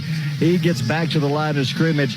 So now decision time. It's 4th down and about 3. I think you almost have to punt. What do you think? I think you got to punt. You can't afford right now. I mean, you're down 21-0. You can't give them a short field, Barry. I mean, when you look, they've had the short field twice. Aggie's been able to turn them away one time. Another time they put it in the end zone. Punt the ball away. Your defense has been playing well. Your defense has played great here. They got burnt one time on the 87-yard touchdown pass. They're lining up as if they're going to go. They may try to pull Florence off sides. It's 4th and 3. Play clock at 4, 3, 2, 1. The snap, they're going to go. Hands up to Parker, right side. First down, 35, 39, 40. What a gamble. And it's a gain of about 9 yards by Parker. The right side of the Aggie line blew a hole open, and it's a first down. And, Barry, that's why Coach Weingarten gets paid the bucks that he does, and he understands that his team's down 21-0. I think that Florence thought, we're going to snap it back to CJ and he'll punt it out of there. As soon as CJ got it, handed it to Parker, right side of that offensive line, did a great job with Maddox Beck, Colton Battles, Kellen Hampton, able to get the skates, the defensive lineman on skates, get them going backwards, and Parker makes the first down. And we're using some clock, keeping the ball away from Florence. 3:45 to go in the 3rd, down 21-0, but the Aggies are driving. First down on the 40-yard line. Oh, did Florence? He almost came offside. CJ, and there's a whistle. Now there's a flag. One of the linemen I thought jumped, but it's a very late flag. Another Marshall County Sheriff penalty flag on the field. Guys, you've still got a starting safety for Florence out of the ball game with that cramp.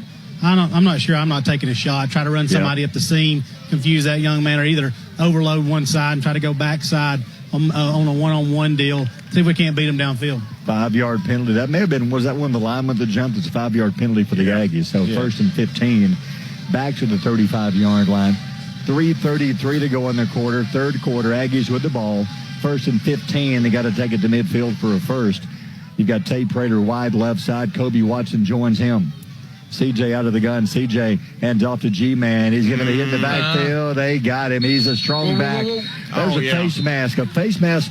One of the Florence players had him. The other one reached in and grabbed him by the face mask. That's got to be face mask Florence. I was just wondering, is it going to be face mask? Yeah. What's up? Yeah, they're going to call it on them. Yeah. I thought G-Man got his hands up into the face mask of Florence as well, but maybe they saw one and not the other. It's a loss of 4, but with a penalty, that's big. I mean, he put the hand up in his eye holes. That's not very nice. You do not want that. So with the flag, how many 15-yard personal fouls have they had, Chris? Let me get my calculator out. Is that going to be a 5-yarder at the 15? That's a 15-yarder. That's a 15-yarder. Yeah, that's going to be a first down then. That is the fourth 15-yarder on them. Yes. If my math serves me right, from 7th grade year, that's 60 yards. And not only that, Barry. I didn't take math after that. Remember, you got the 5 yards a few moments ago on Albertville. Because he got the ball back to the line of scrimmage, they ended up getting 15 yards, so that moves the chains, and the Aggies get a first down. That is huge. First down to midfield, so take away the Aggie 5-yard penalty. Now it's an Aggie first down. 3:05 to go in the quarter. The clock continues to be the Aggies' friend, keeping the ball away from Florence. Parker up the middle, 47-46, a gain of 4. Parker, as the game goes on, he's getting stronger. The 5'8", 165-pound running back, he's running more like about a 200-pound running back. Gosh, the guys right now, I mean, Bray Patterson, Christian Ramirez, Kellen Hampton, Colton Battles, Maddox Beck. They're not going to get their names on Jink's stat sheet, but those guys are moving the defensive front of Florence around. Florence started this game in a 3-4, Barry. Now they've come in with 2 defensive tackles and 2 defensive ends, Keith, knowing that they're getting pushed around with just a 3-man front. This defense beginning to get a little bit winded for Florence.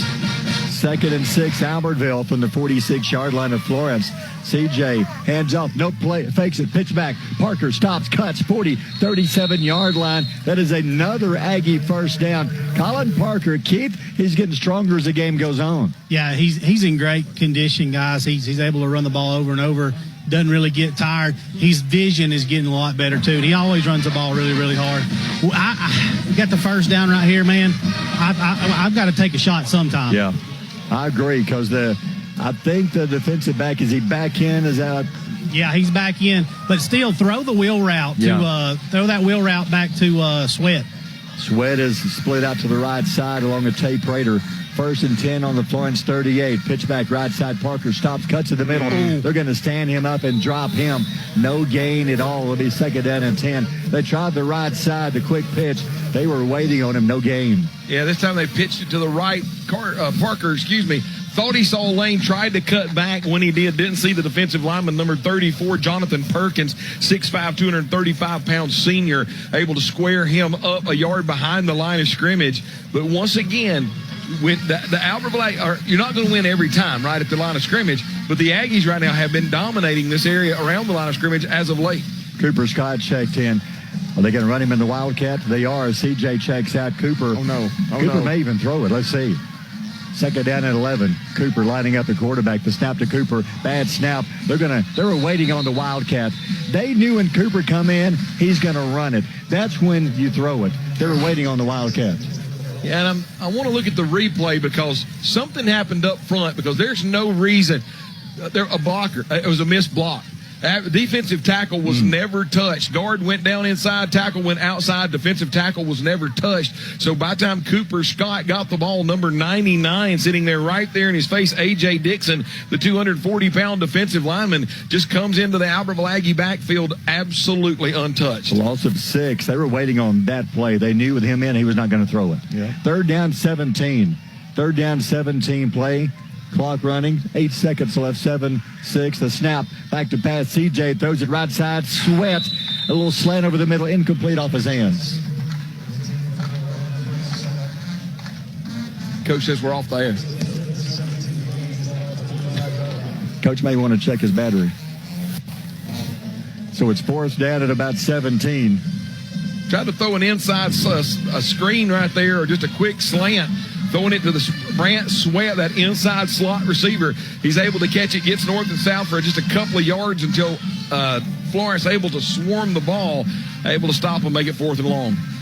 So Sweat, a little slant over the middle, led just a little bit too much off the fingertips. So a good drive comes to an end, high kick, great kick, 20-yard line. He's going to roll out of bounds at about the 19, and the quarter is over. We'll take a timeout after 3. This is the Weddings, Pageants, and Proms. Timeout. Aggies trail 21-0. You're listening to Aggie Football on Power 107.5. Wilson's Barbecue in Albertville. The little store with big barbecue. Invite you to come enjoy delicious barbecue before going to the big game. Check out one of their many specials like barbecue salad, barbecue sandwiches, plates, ribs, and chicken. All meat served by Wilson's Barbecue is fresh, never frozen, cooked and pulled daily. Wilson's is open Monday through Saturday, 10 a.m. to 6 p.m. You can call in your order at 256-878-5213. Negative plays are killing. Welcome back after 3. Hey, the key to that quarter was we kept the ball almost the entire third quarter, Chris. Yeah, and another key, too, was we got that kickoff return call back. Yeah. That was big, guys. But Colin Parker, how many yards now for Colin? Colin, guys, he is looking at 82 yards on 14 carries. He's probably had more yards in this game than we've had rushing in 2 games combined. Yeah, absolutely. So good punt by CJ. So Florence will start on the 20-yard line. If nothing else, you kept their offense off the field. And now their defense is a little bit tired. Here comes Florence first down. Aggie showing blitz. Florence 3 men wide left side. 4th quarter starting 21-0 Florence. First region game of the year. Aggies home next week against Sparkman.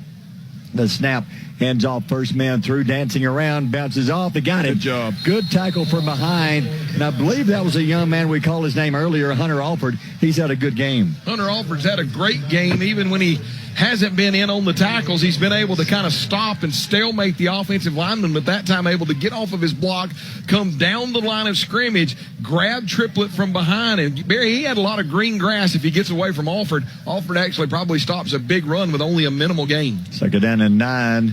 Aggies down 21-0. First region game of the year, showing blitz. Techeria coming through. They pick him up. Back to pass, throwing it deep down the middle. He's got a man. He's got it. 35-yard line, 30. They're going to drag him down by the shirt to the 20-yard line. Got behind Cooper Scott all the way down to the 21-yard line. Far side wide receiver. Had 2 wide receivers on the far side, and he just ran the post down the middle. And as you said, he got to the inside of Cooper Scott. Quarterback laid it way out there on a perfect pass, able to catch it. Glad that Cooper was able to recover. If he's not recovered, Barry, their band's playing their fight song. Tough break, Cooper. They've got so much speed about every part of the field. Move the chains, 11-11 to go in the game, 21-0. That was the halftime score. Aggies kept the ball most of the third quarter, but come away empty. Hands off, no quick pass right side, dropped it. He was about to be hit by one of the Aggies. I think that was Jude Fan, but incomplete, 2nd and 10. And if he gets the ball out there to his wide receiver, he's got what he wants, Barry. He's got man on man. If I can make my guy miss, he's going to score a touchdown. It's a good play by Florence, but the good thing is Albertville actually had that played perfectly with their defensive back over there, because I believe he's going to come up and make the tackle. But he also, if you think about it, a lot of interior pressure. Quarterback got rid of that ball before he wanted to. 2nd and 10, 2 men wide right side. Quarterback Davis out of the gun. Davis drops, looks, pressure's coming, throws, got his man complete, 10-yard line, or makes a tackle. They're going to drive him back, but progress gives him the 11. It is close enough, should be enough, a gain of about 10. Let's see if they spot it. Yes, first down, Florence at the 11-yard line. Keith, that was right in front of you. Looked like that was just a sticks route, like they knew they needed to get the first down. Wide receiver drives Techeria off and then squats down. Quarterback's already got the ball in the air, pitch and catch just to move the chains. Yeah, young man ran a really good route, got him to break and flip his hips, and when he did, he put the brakes on. Quarterback delivered a good ball. Good play. New back in the backfield, that's Hines, number 17. First time we've seen him. Quarterback Davis out of the gun from the 11-yard line, knocking on the door of 21-0. Hands off to Hines. Stops, cuts, slips down. Line of scrimmage, give him maybe a yard. 2nd down and 9. He got tackled by the 10-yard line, Barry. He did. You know, we had talked about where they'll, like, block to the right, and the running backs will run to the right and then try to cut back. I think he was just trying to do that same thing, cut back. When he did, feet shot out from underneath him, and he got tackled by the 10-yard line. One of the Florence players could be cramped the way he's looks like he's okay. Yeah, he's got a leg cramp. They're going to attend to him. Looks like he's okay. They're going to have to check out as the officials stop everything for just a moment as the trainers will come out. Looks one of the linemen, a leg cramp. You know, the offense, unless he's playing both sides of the ball, they haven't been out there much here in the second half. Sure hadn't. The defense has kept it on the sideline, and offense been holding the ball a good while. John, is this the second time they've touched the ball here or third time here in the second half? This is just the second time that they've touched the ball. Albertville held it on 5 plays, and then they punted the ball. And then Florence had the ball for 4 plays. They punted it, but then the Aggies from their own 11-yard line put a 9-play drive together. It didn't result in any kind of points, but it kind of flipped field position on this thing. And then Florence gets the ball at their own 20. But the reason why the Florence Falcons have the ball deep in Aggie territory now was that one big pass play down the middle that got to the inside. Florence plays at Austin next week. We're home against Sparkman. Tonight, Sparkman is at home against Austin. I wonder who's winning that game. And you got Huntsville to Grissom and James Clemens at Bob Jones. I did get a score earlier. Boaz down 21-0. Goodness. Scottsboro. All right, 2nd and 9. The young man, he hobbles off. Looks like he's okay with a leg cramp. 2nd and 9. They're on the Aggie 10-yard line. 10:07 to go in the game. It's 21-0 Florence with the ball. Davis drops, looks left side, throws it to the end zone. There's his man. Open tip. Knocked out of his hands, or was it? Did he make the catch? Touchdown. Wow. That was a kick? How about that catch? That's a college catch right there, guys. He went up and made a big play, and our defensive back was right in his face and was playing just as good as he could. The guy just went up and made a great catch. Looks like our defensive back on the play has come up hurt right here. Trainers are checking him right now. Can't see who it is. It's Orr, number 29. And he's had a tough game. He's been involved in other teams' personal fouls. He's gotten the bad end of it, being thrown around, punched around, but he's played a great game. He's had a good season so far. He went up trying to knock the ball out. At first, I thought he had knocked the ball away successfully. But like you said, the receiver came down with it. That was just a great touchdown catch. So 27-0, waiting for the point after, 9:58 to go in the game. So hats off to the Aggies. That's the first points of the half for Florence. The defense has played well. That was number 8, wasn't it, Keith, that caught the touchdown? That's the one that Coach Morrison across the way said he is an SEC caliber top wide receiver. I think you see it there. High pointed the ball, got it with his hands, strong hands, even with the Aggie defender in great position, able to rip that ball into his body and get it, and then body control to be able to get into the end zone. And I tell you, he's had a little bit of a quiet night tonight, but right there, Orr is able to go up. He gets his hands between the receiver's hands, and just somehow the receiver goes up, high points that thing, pulls it down, and able to secure that thing. They've got Orr up, and they're taking him to the tent right now. Looks like it's maybe a foot, ankle. Yeah, lower body. So he's able to put some weight on it a little bit. So Orr going to put him under the medical tent. But Green, that's his second touchdown catch of the game. And that one was a college football type catch. Like Keith said, it's a great catch in the end zone. So Davis to Green again. Now for the point after with 9:58 to go here in the fourth quarter. First points of the second half, the kick. And it is good. We'll take a timeout, brought to you by Weddings, Pageants, and Proms. It's 28-0 with 9:58 to go. Florence on top. You're listening to Aggie Football on Power 107.5. Hi, I'm Jason Simpson with Randy Jones & Associates, your local trusted choice insurance agency and proud supporter of the Aggies. We don't just work here, we live here. We know Albertville, and for over 40 years, we've been helping our neighbors protect what matters most. From your home and car to your business and future, we've got you covered with smart, affordable insurance tailored just for you. Come see us on Highway 431 in Albertville, or give us a call at 256-878-3271 for your free, no-obligation quote. And you know what we say, go Aggies. Back here's your Gilbert and Ball Forge, and Albertville scoring update. Again, a long pass set up a touchdown. Yeah, after an Aggie punt back to the 20-yard line, Florence goes 7 plays, 80 yards. Davis to Green on an 11-yard touchdown, extra point up and good. Florence pulling away here in the fourth, 28-0. Here's a kick, high kick. Returnable, Dez, here he comes. 10, 15 to the 20, to the sideline, 25. They're going to run him out of bounds, pass the 30. Dez has done a great job returning kicks all night tonight. He has. Because he had that one call back that he almost returned for a touchdown. We had offsetting penalties, and they had to re-kick. Should have been, to begin really the second half, our ball inside their 20-yard line, but they had to do a re-kick, and that just changed everything. You go into the end zone there, and you got a 21-7 game. Yeah. It just seems like we get the momentum and then this shifts all of a sudden. Same thing against Boaz last week. We had the one return punt for a touchdown. They called it back. Fair catch was called, they said, and that changed the game. Yeah. Just one or two plays away from just changing games. So unfortunately down 28-0, but a big change in last year's 51-0 loss. Aggies are playing better. CJ hands off to Parker. Parker left side to the 30. Over the 30, barely going down maybe 2 yards, second down and 8. But Colin has had a really good second half. Really good second half. What's he got running wise right now, Gene? After that carry, he has 83 yards, 15 carries. It's a great job. Great night for that young man. I do wonder, last time we had somebody with over 100 yards, how many games you have to go back as far as a running back in one game. It's been a while. Yeah. All right, second down and 8, clock running. 9:18 to go. Beautiful night for football. Got the brand new, the big video board, gorgeous board. Nice night for football. Good crowd on hand. And good to see the crowd hanging around and watching the game.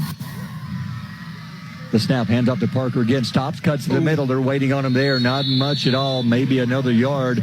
It'll be third down and 7. Good job there, defensive end on this side, Gene, able to kind of stop everything, force Parker to go north and south, and when he did, in just the waning arms of the defensive lineman. Just, I'm thinking maybe he needs to bring it out a little bit more instead of cutting it up, but I mean, he's making good choices, so. Chris, there's a couple of times he's cut it up and he's ran into 34, and that's like running into a stump, man. Right. He ain't going backwards. He's a well-built young man. Third down, 7, maybe 8. 8:28 to go in the game. 3 men wide, right side, 2 to the left. CJ out of the shotgun. He drops back, has time, throws it. When that one come out of his hand, it was going straight down. I don't know what happened. It went down to the feet of the tight end. That was Hudgens, and he never had a chance to catch that one. Seemed like he had a defensive lineman. The defensive end was coming off. I think he was trying to thread it to the inside of him, and he was trying to get enough mustard on the ball to make sure that he got it there. And in doing that, Keith, it looks like a baseball pitcher just kind of lowing away. Yeah. Yeah, he got on top of it. It kind of looked weird coming out of his hand. There's no way he could have caught that football. I like the fact they're trying to throw to the tight end more. That's right, yeah. Because Hudgens he's run the ball one time as a fullback. Yeah.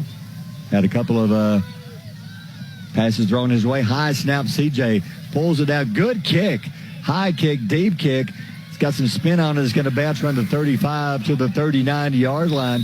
So good job of CJ. Florence will start on their own 39-yard line with 8:03 to go in the game. They're up 28-0. Barry, right now, the ball at the 39-yard line, the Aggie defense that has played well all night. And I know some people will look at the scoreboard and they'll say 28-0. They didn't play that well.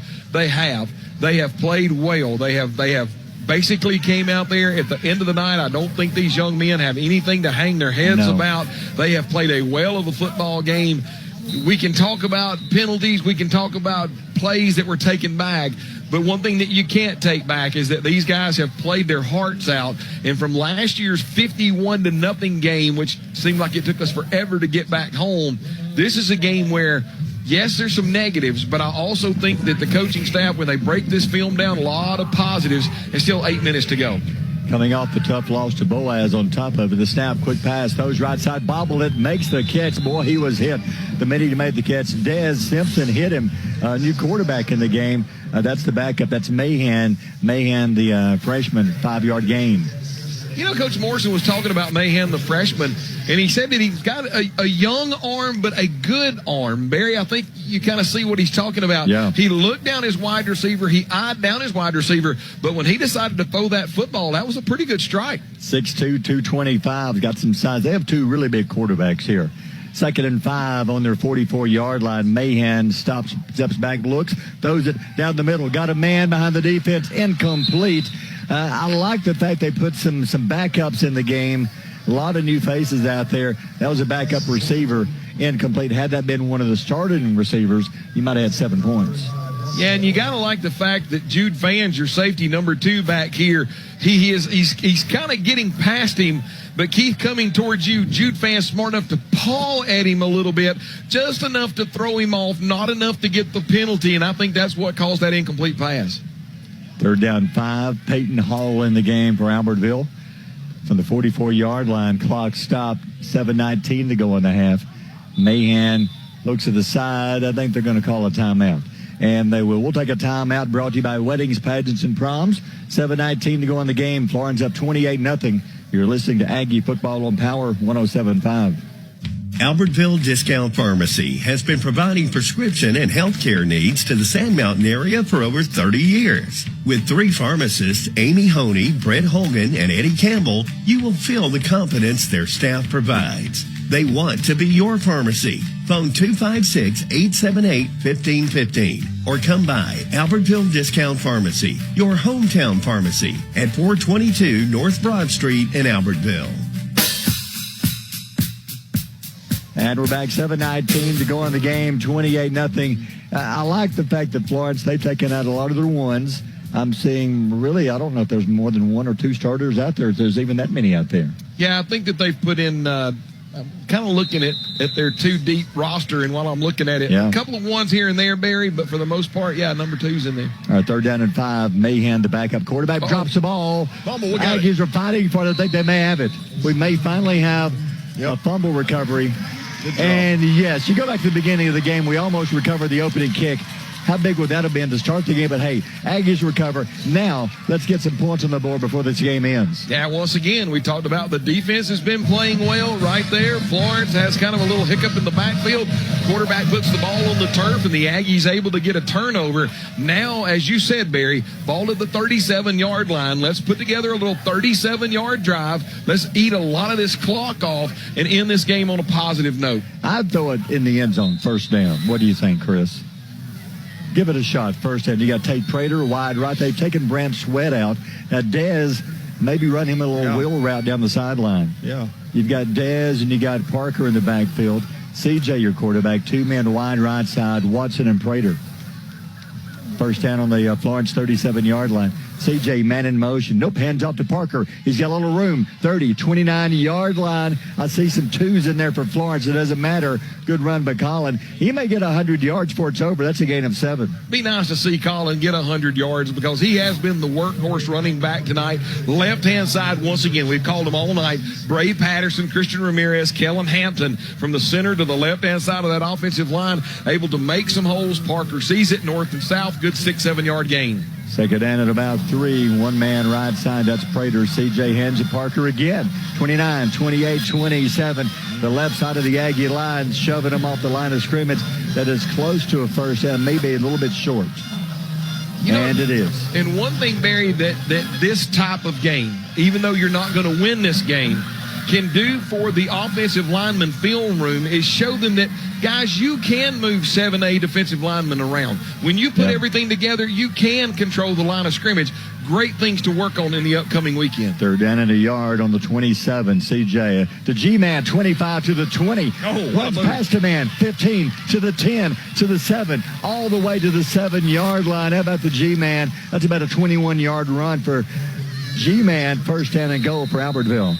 Keith, when G-Man wants to go, you can't stop the G-Man. And I think we have a heat timeout. We'll take it. It's brought to you by Weddings, Pageants, and Proms. 28-0. Aggies knocking on the door. You're listening to Aggie Football on Power 107.5. The Furniture Shop Lazy Boy Comfort Studio in Albertville and Henniger is offering you low prices on all Lazy Boy furniture. Their showroom is filled with spectacular selection of recliners, sofas, entire room groups, and much more. Lazy Boy is designed to fill your home with quality crafted furniture with exclusive features for feel-good comfort that's built to last. Come on in now and save at the Furniture Shop Lazy Boy Comfort Studio on Highway 431 in Albertville and Highway 75 in Henniger. All right, heat timeout. It's been a nice night for football. Aggies on the 7-yard line, 5:58. You know, Aggies are getting better and better, just a few breaks away. Opening kick, example. placed perfectly between everybody. Aggies almost recovered it. We would have had the ball on the 20-yard line. Unfortunately, we didn't get that break. We're just a break or two away from changing these games around. Touchdown here would give the Aggies a boost of confidence. First and goal from the 7-yard line. CJ out of the gun. Dez in motion. Hands up to G-Man to the 6 and the 5. Jumps over a man to the goal line. Touchdown, Albertville. Here comes the light show. Wow. What a great play. Great atmosphere now, guys. That's great. Look at the light show. Brought to you by Lee Fleming.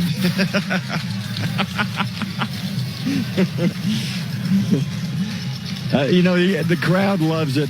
That's a good night. Aggies need things like that to build on. That's a good run by G-Man. He jumped over a man, Chris, into the end zone. Is 28-6. Now for the point after. C.J. Zuna got to hold it. And the kick, wait a minute. Florence jumps off sides. I'd go ahead and go for 2. Why not? Move it to half the distance. Phillip John for the extra point. That's what we're doing. I don't know how it works where you're from, Phillip, but do not kick the scoreboard. Yeah, that's an automatic. It's an automatic. You're going to be in trouble. Do you get your exchange student pass revoked? You get it revoked if you kick the scoreboard, Phillip. Do not kick it. Hit it. I wonder if his parents back in Germany are like if they figured out how they can listen to us on Power 107.5. Somebody needs to let them know. That would be really cool. That would be cool. Or watch him on Aggie Vision. They can watch him on TV. We are going to go for 2. With the offside, we got there you go. Give the team something to build on. You work on these in practice every day. Let's use one. Aggie's going for 2 from the 1.5-yard line. CJ hands a G-Man following his blocking into the end zone. Good. 2-point conversion is good. We'll take a timeout brought to you by Weddings, Pageants, and Proms. 5:50 left. It's 28-8. You're listening to Aggie Football on Power 107.5. At Liberty Bank, we value our local schools and are proud to support all of our teams because this is our community too. To everyone who puts in the long hours of practice to help our kids win in life and on the field, we salute you. Whether you're coach from the sidelines, sell concessions, or score touchdowns, the Liberty Bank team is cheering for you. So from our team to yours, let's make it a great season. Liberty Bank. Local bankers serving local customers since 1971. Welcome back. Here's your Gilbert and Ball Ford and Albertville scoring update. Yeah, after being able to jump on the Florence fumble, the Aggies started at the Florence 37-yard line. 5 plays, 37 yards later, Ugensley Surratt able to go in from 7 yards out. Penalty aids the attempt for the 2-point conversion. Ugensley Surratt again able to get the ball into the end zone. A great 8-point swing for the Aggies. Florence still leads 28-8, but the Aggies have dominated here in the second half. I'd kick an onside kick. We work on these all the time. I really would. They're not expecting this. They're dreading that 3-hour trip home. We're not thinking about onside kick right now. 28-8, 5:50 to go in the game. The one where you drive the Little Rock and make a U-turn? Here's a kick. Nope, high kick. Returnable from the 15-yard line. Here he comes to the 20. He'll try the left side. 25, 30. Ooh, he's got some room. Phillip John. Oh, he just tackled his own man. 45 to the 40, to the 30, to the 25. He'll be knocked out of bounds. Kicker said, I didn't sign up for this. I just got tackled myself. Wow. And guys, that's what they talk about by speed. Yeah. Everybody came down. But, Keith, they converged too far to the middle. They didn't stay on this outside contain, did not stay along the numbers. They were already inside on the hash mark. And by the time number 4, Triplett, got the ball and got here along the near boundary, he's lucky that a couple of Aggies coming from the far side pushed him out of bounds. Yeah, your edge guy got excited, went inside, and that's a no-no. You can't do that. It doesn't matter.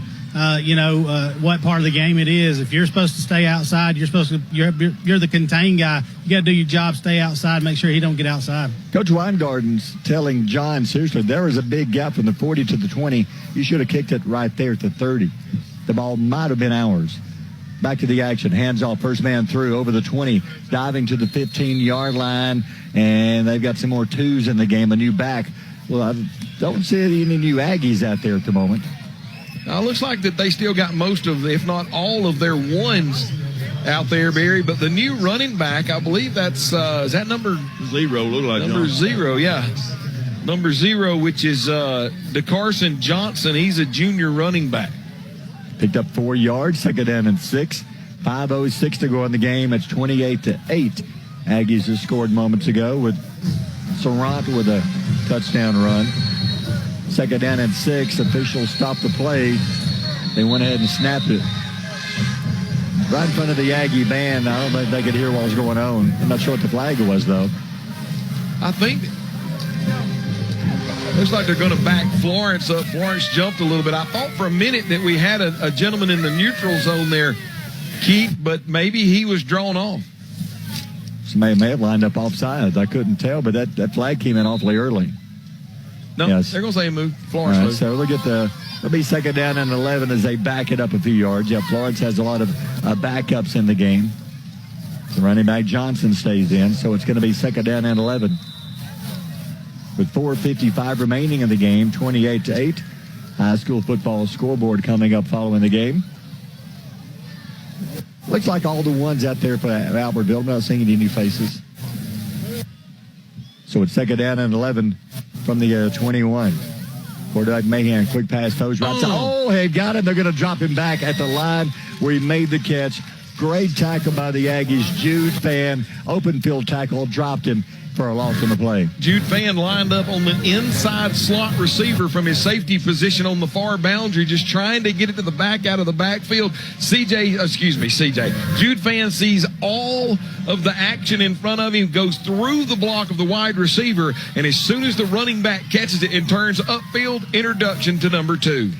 Loss on the play at third down and 16.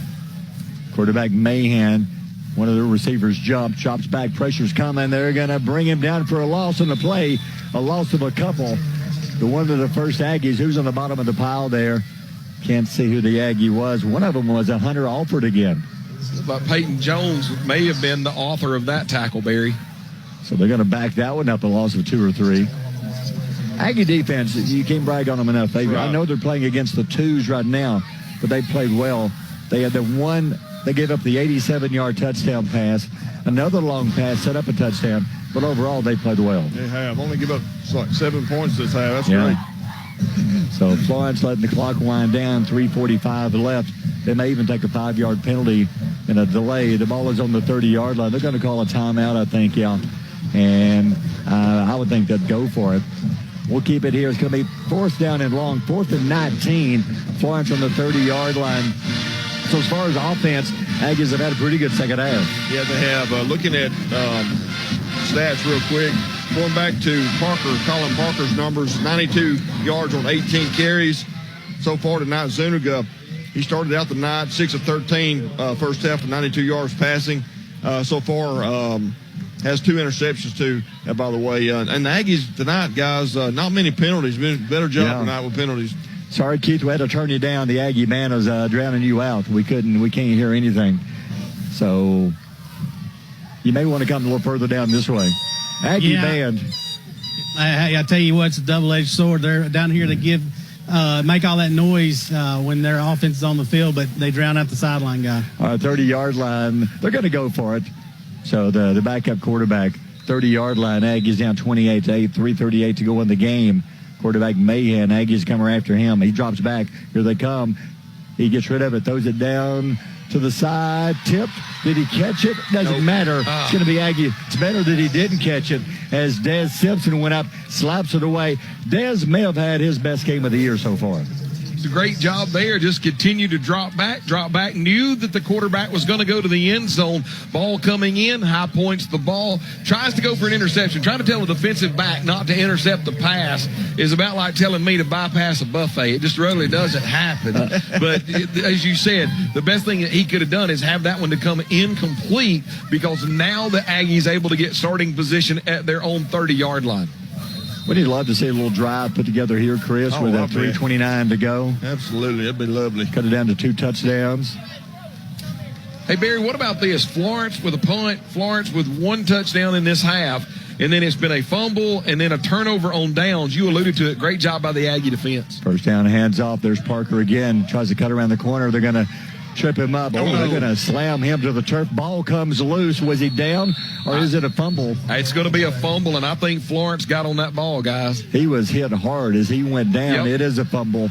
Tough break for Parker because he was hammered at the 35-yard line. The ball popped loose, but what a great game Parker's had. It was a gain of 6, but the ball came loose. Yeah, Parker turned the corner, and somebody, Keith, wrapped him up by his legs. He couldn't go anymore, and he was trying to twist, and I think he was just trying to get out of that tackle. And when he did, the linebacker who was flowing the play from the inside just hit him right on the arm, and the ball pops loose, and Florence recovers. Yeah, and it didn't help. Somebody was kind of behind him, and when he got hit in the chest, he kind of tripped. The first thing he hit was the back of his shoulder blades. It was a pretty good shot on the young man. So it's Florence football on the Aggie 35-yard line. Some more new faces coming in for Florence. Still looks like the same Aggies out there. Barry Austin Sparkman game, 10-0. Austin leads that game. Last report, it's still early in the game, but I just wanted to bring everybody up to speed. Mahan back to pass, throws it right side, got his man as he was hit to the 35, tries to cut over the middle, breaks one tackle, not the next, all the way down to the 29. Finally, Aggies bring it down. There is a new face, and that was a Brody Darnell who helps make the tackle. Brody Darnell doing a good job coming up, being able to make the tackle. Just got to get in front of them. Make sure you wrap them up and get them to the ground, and Brody Darnell does a really good job. Also, Barry, I think what caused that play to kind of be discombobulated from the get-go is just really good interior pressure from the defensive line of Albertville. Gain of 5, 2nd and 5. They're on the Aggie 30-yard line, 2:36 left. Florence up 28-8. 2 men wide right side. Aggie showing blitz. Here they come. Hands off. He's going to get in the backfield. He is thrown to the turf. What a tackle again by Jesus Godinez. He has had a good game tonight.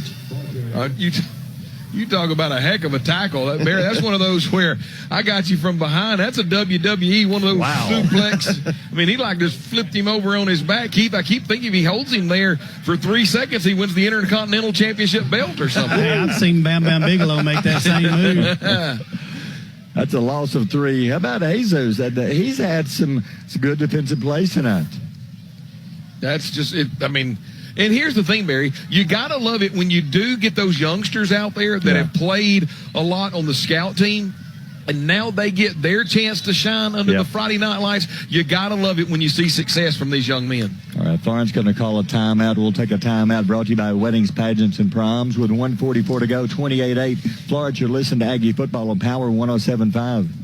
Bright stadium lights, a pool of cold water to dive into, a warm gymnasium to watch from the bleachers or hustle on the court. Since 1943, the Municipal Utilities Board of Albertville has been behind these moments, lighting the way towards a brighter future for Albertville. As proud supporters of our community and Albertville City Schools, every game you play, every practice you attend, and every moment you cherish is powered by a team you can trust. From clean water and wastewater management to electricity, MUB delivers reliable services at a reasonable cost. You can trust MUB to keep the lights on and the community strong now and for generations to come. Coming out of the timeout, 1:44 left, 28-8. It was 21-0 at the half. The Aggies, they played a great third quarter, kept them all most of the third quarter. The score coming in, Scottsboro leads Boaz 41-7. Wow. We'll have all the scores coming up following our game. 3rd down, 7 for Florence on their 32-yard line. Mahan drops, throws right side, got it, missed tackle, 30-20 to the 11-yard, make it 16-yard line. That was a fingertip grab. Good job by the receiver. And the Aggie defender going for the interception. Missed it. 1st down, Florence. I think it was just kind of a squat down route, wasn't it, Keith? Didn't he just kind of get past the stick, squat down there in the flat, and try to play pitch and catch with him? Yeah, a little bit more of a slant, John. I think he was the outside receiver. He kind of ran behind the inside receiver. Pretty good little rub play right there. And a good throw by the young, I think he's a 9th grade quarterback. Yeah, he's a big one too. Dude. I'm telling you, he looks like a tight end.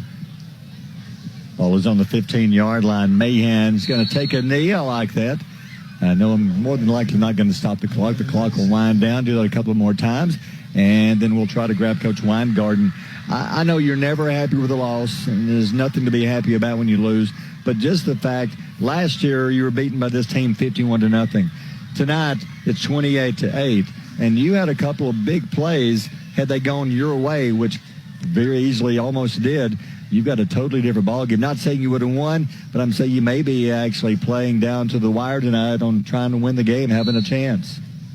Barry, I know we're fixing to finish up, but I got an updated score. We've got Austin 23, Sparkman 7 at the end of the third. And what about this one? Hillcrest of Tuscaloosa leading Hoover late in that ball game by about 10. Wow. So they're going to let the take a knee again. Clock's going to wind down. And we'll try to grab Coach Weingarten coming up here in a second. So Florence will win this one 28-8. Second half, you could say the Aggies won it 8-7. But it's 21-0 at the half. And if we had time of possession, easily going to go the way of Albertville. I like that analogy, Barry. You're right. The Aggies won the second half 8-7 and did a really good job. Came out of the halftime locker room. I think you could tell they made some adjustments with what they wanted to do and what they thought was going to be successful against Florence. And once again, I think the only reason why Florence even scores in the second half, Barry, if you'll remember, they had that one big long pass play that got them deep in territory. And they got them that 11-yard touchdown that they were able to actually get the points on the board. But guys, hats off to an Aggie football team that is believing, and they're starting to kind of do the things that need to be done, and I think it's going to come to fruition. I think, to me, what I saw, Chris, Keith, John, was the offensive line got more and more confidence as the game went on. I think so, and I think the interior. To be honest with you, Patterson, Ramirez, Hampton, Colton Battles, also before he got injured, Ferdinand and Maddox Beck. I mean, obviously there's always going to be things you can work on, but I think, in my opinion, this might have been the best overall game. I think that group of five has played up front. They did a really good job of moving the defensive front of Florence around. And then Parker, I'll be interested to see how many yards Parker had. And I know he had that fumble late, but, man, he was the workhorse of the backs tonight for Aggies. Yeah, the first two games, they were depending on G-Man's power to get some yards. Tonight, even though he is facing a faster defense, Colin Parker was able to cut the corner a couple of times and get some extra yards. Tell you another name that we would be remiss not to mention is the third running back that was coming in. Kirkland. Ja'Cory Kirkland doing a great job. Yeah. So Coach Weingarten talking to some of the Florence coaches. Friendly, there's nothing. They're just going over the fact that, Florence, to me, they've got some talent, but they shot themselves in the foot too many times with personal foul penalties. They cannot have those 15-yarders and expect to win this region or make the playoffs. They've got to cut those out. As the players are now in front of the Aggie cheering section. So, Chris, yardage-wise, how about Colin Parker? Did he get close to 100? He wound up with 92 yards, guys, on 18 carries. I think if he hadn't made the fumble, he might have broke 100 yards. I think so. Last drive.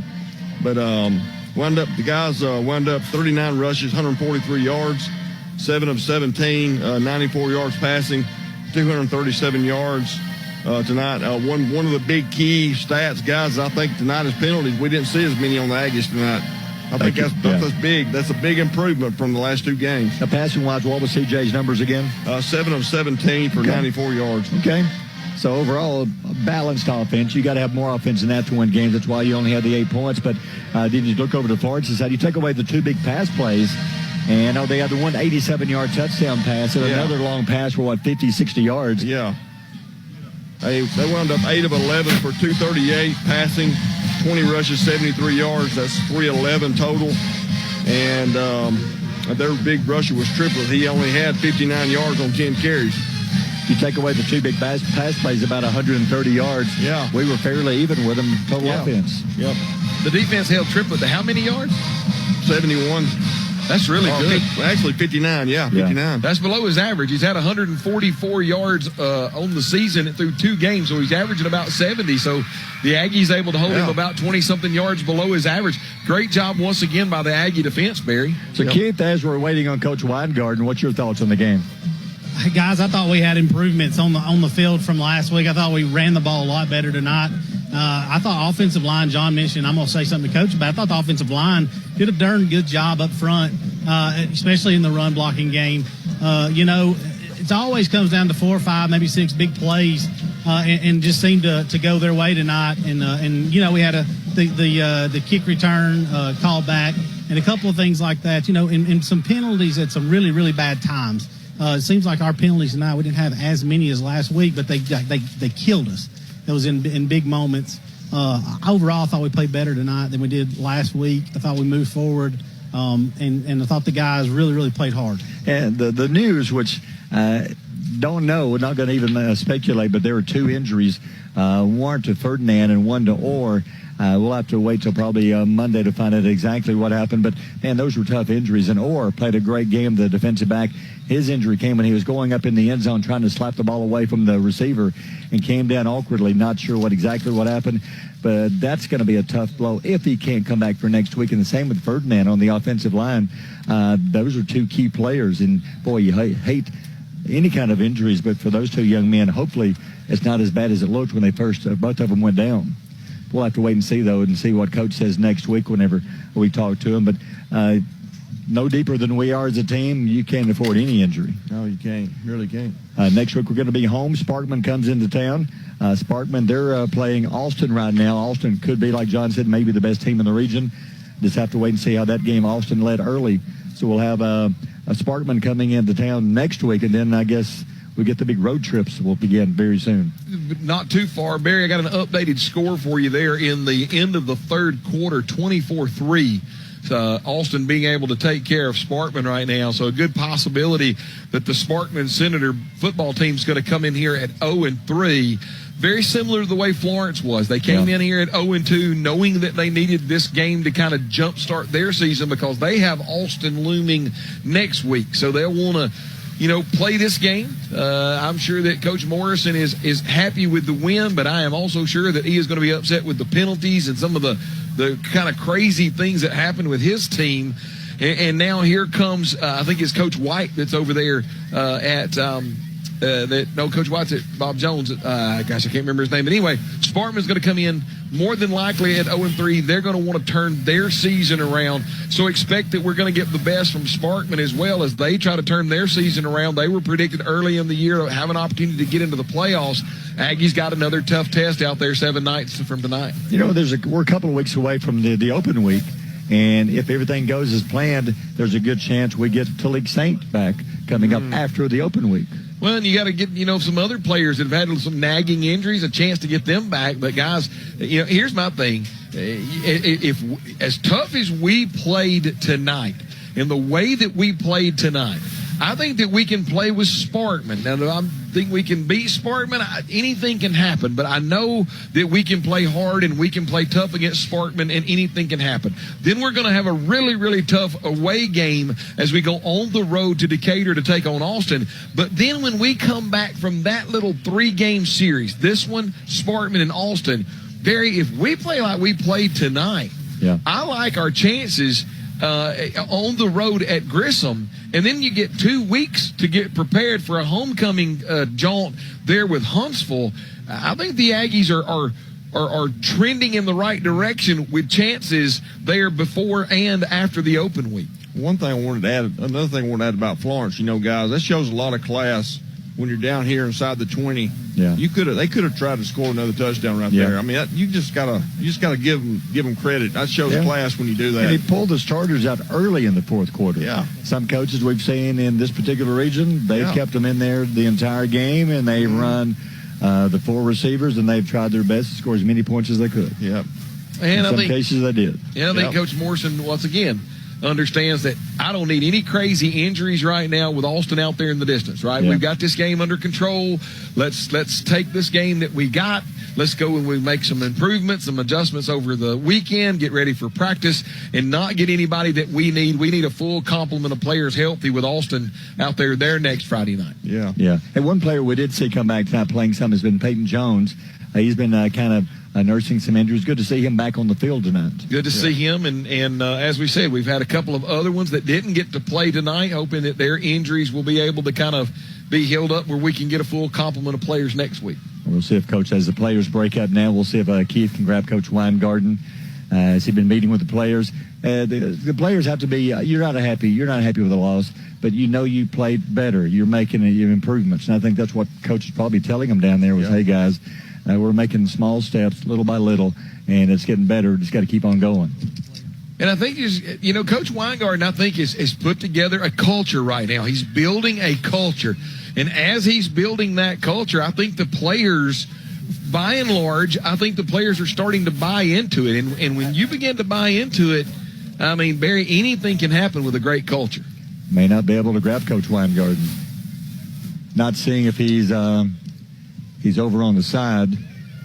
He's close, guys. He's hugging his players. You may have to rush the field there, Keith. You may have to rush the field. He's coming at you, I think. All right, here he comes. I think, Coach, with that kind of hugging and attitude toward his players, I think he's really happy with what he did. I've got to be happy with this compared to the last 2 games. So here he comes. All right, Keith. Coach, I thought the guys played really hard tonight, really turned it on the second half.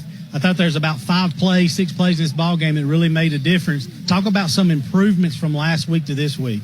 Well, I mean, the second half of the game, we've got to play with that kind of energy and emotion from the start, and it's a building process. I mean, we're learning how to play competitive football, but really proud of the kids' effort at halftime. We really challenged them at halftime. Second half was 8-7 game. So you're looking at all these small victories will add up, right? So it's just a matter of time for them. But we love our players, love our kids, and we're going to keep improving and keep working. So I love this the family atmosphere right here. Everybody loving on everybody at the end of the ball game, knowing you're going to go back to work Monday and get ready for the next ball game. It just feels like a family atmosphere out here. Well, we are a family. I mean, the program's been through some tough times, man. Yes, sir. Sometimes it's hard. There's a breaking point. It's hard to that breaking point. So there's a lot of things you're trying to overcome that are really about who you are and your mindset. It's really not about who you're playing.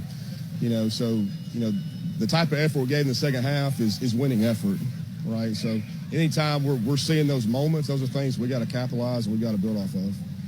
Coach, I appreciate your time. Go Aggies. Yeah, man. All right, thanks, Keith. Appreciate it. And that's going to wrap it up for us. We're going to be moving away for the high school football school board coming up next. Final score again, it was Florence over Albertville, 28-8. We're home next week against Sparkman. So for Keith Ball, Chris Jenkins, John Gladden, and Barry Galloway, and have a good weekend, everybody.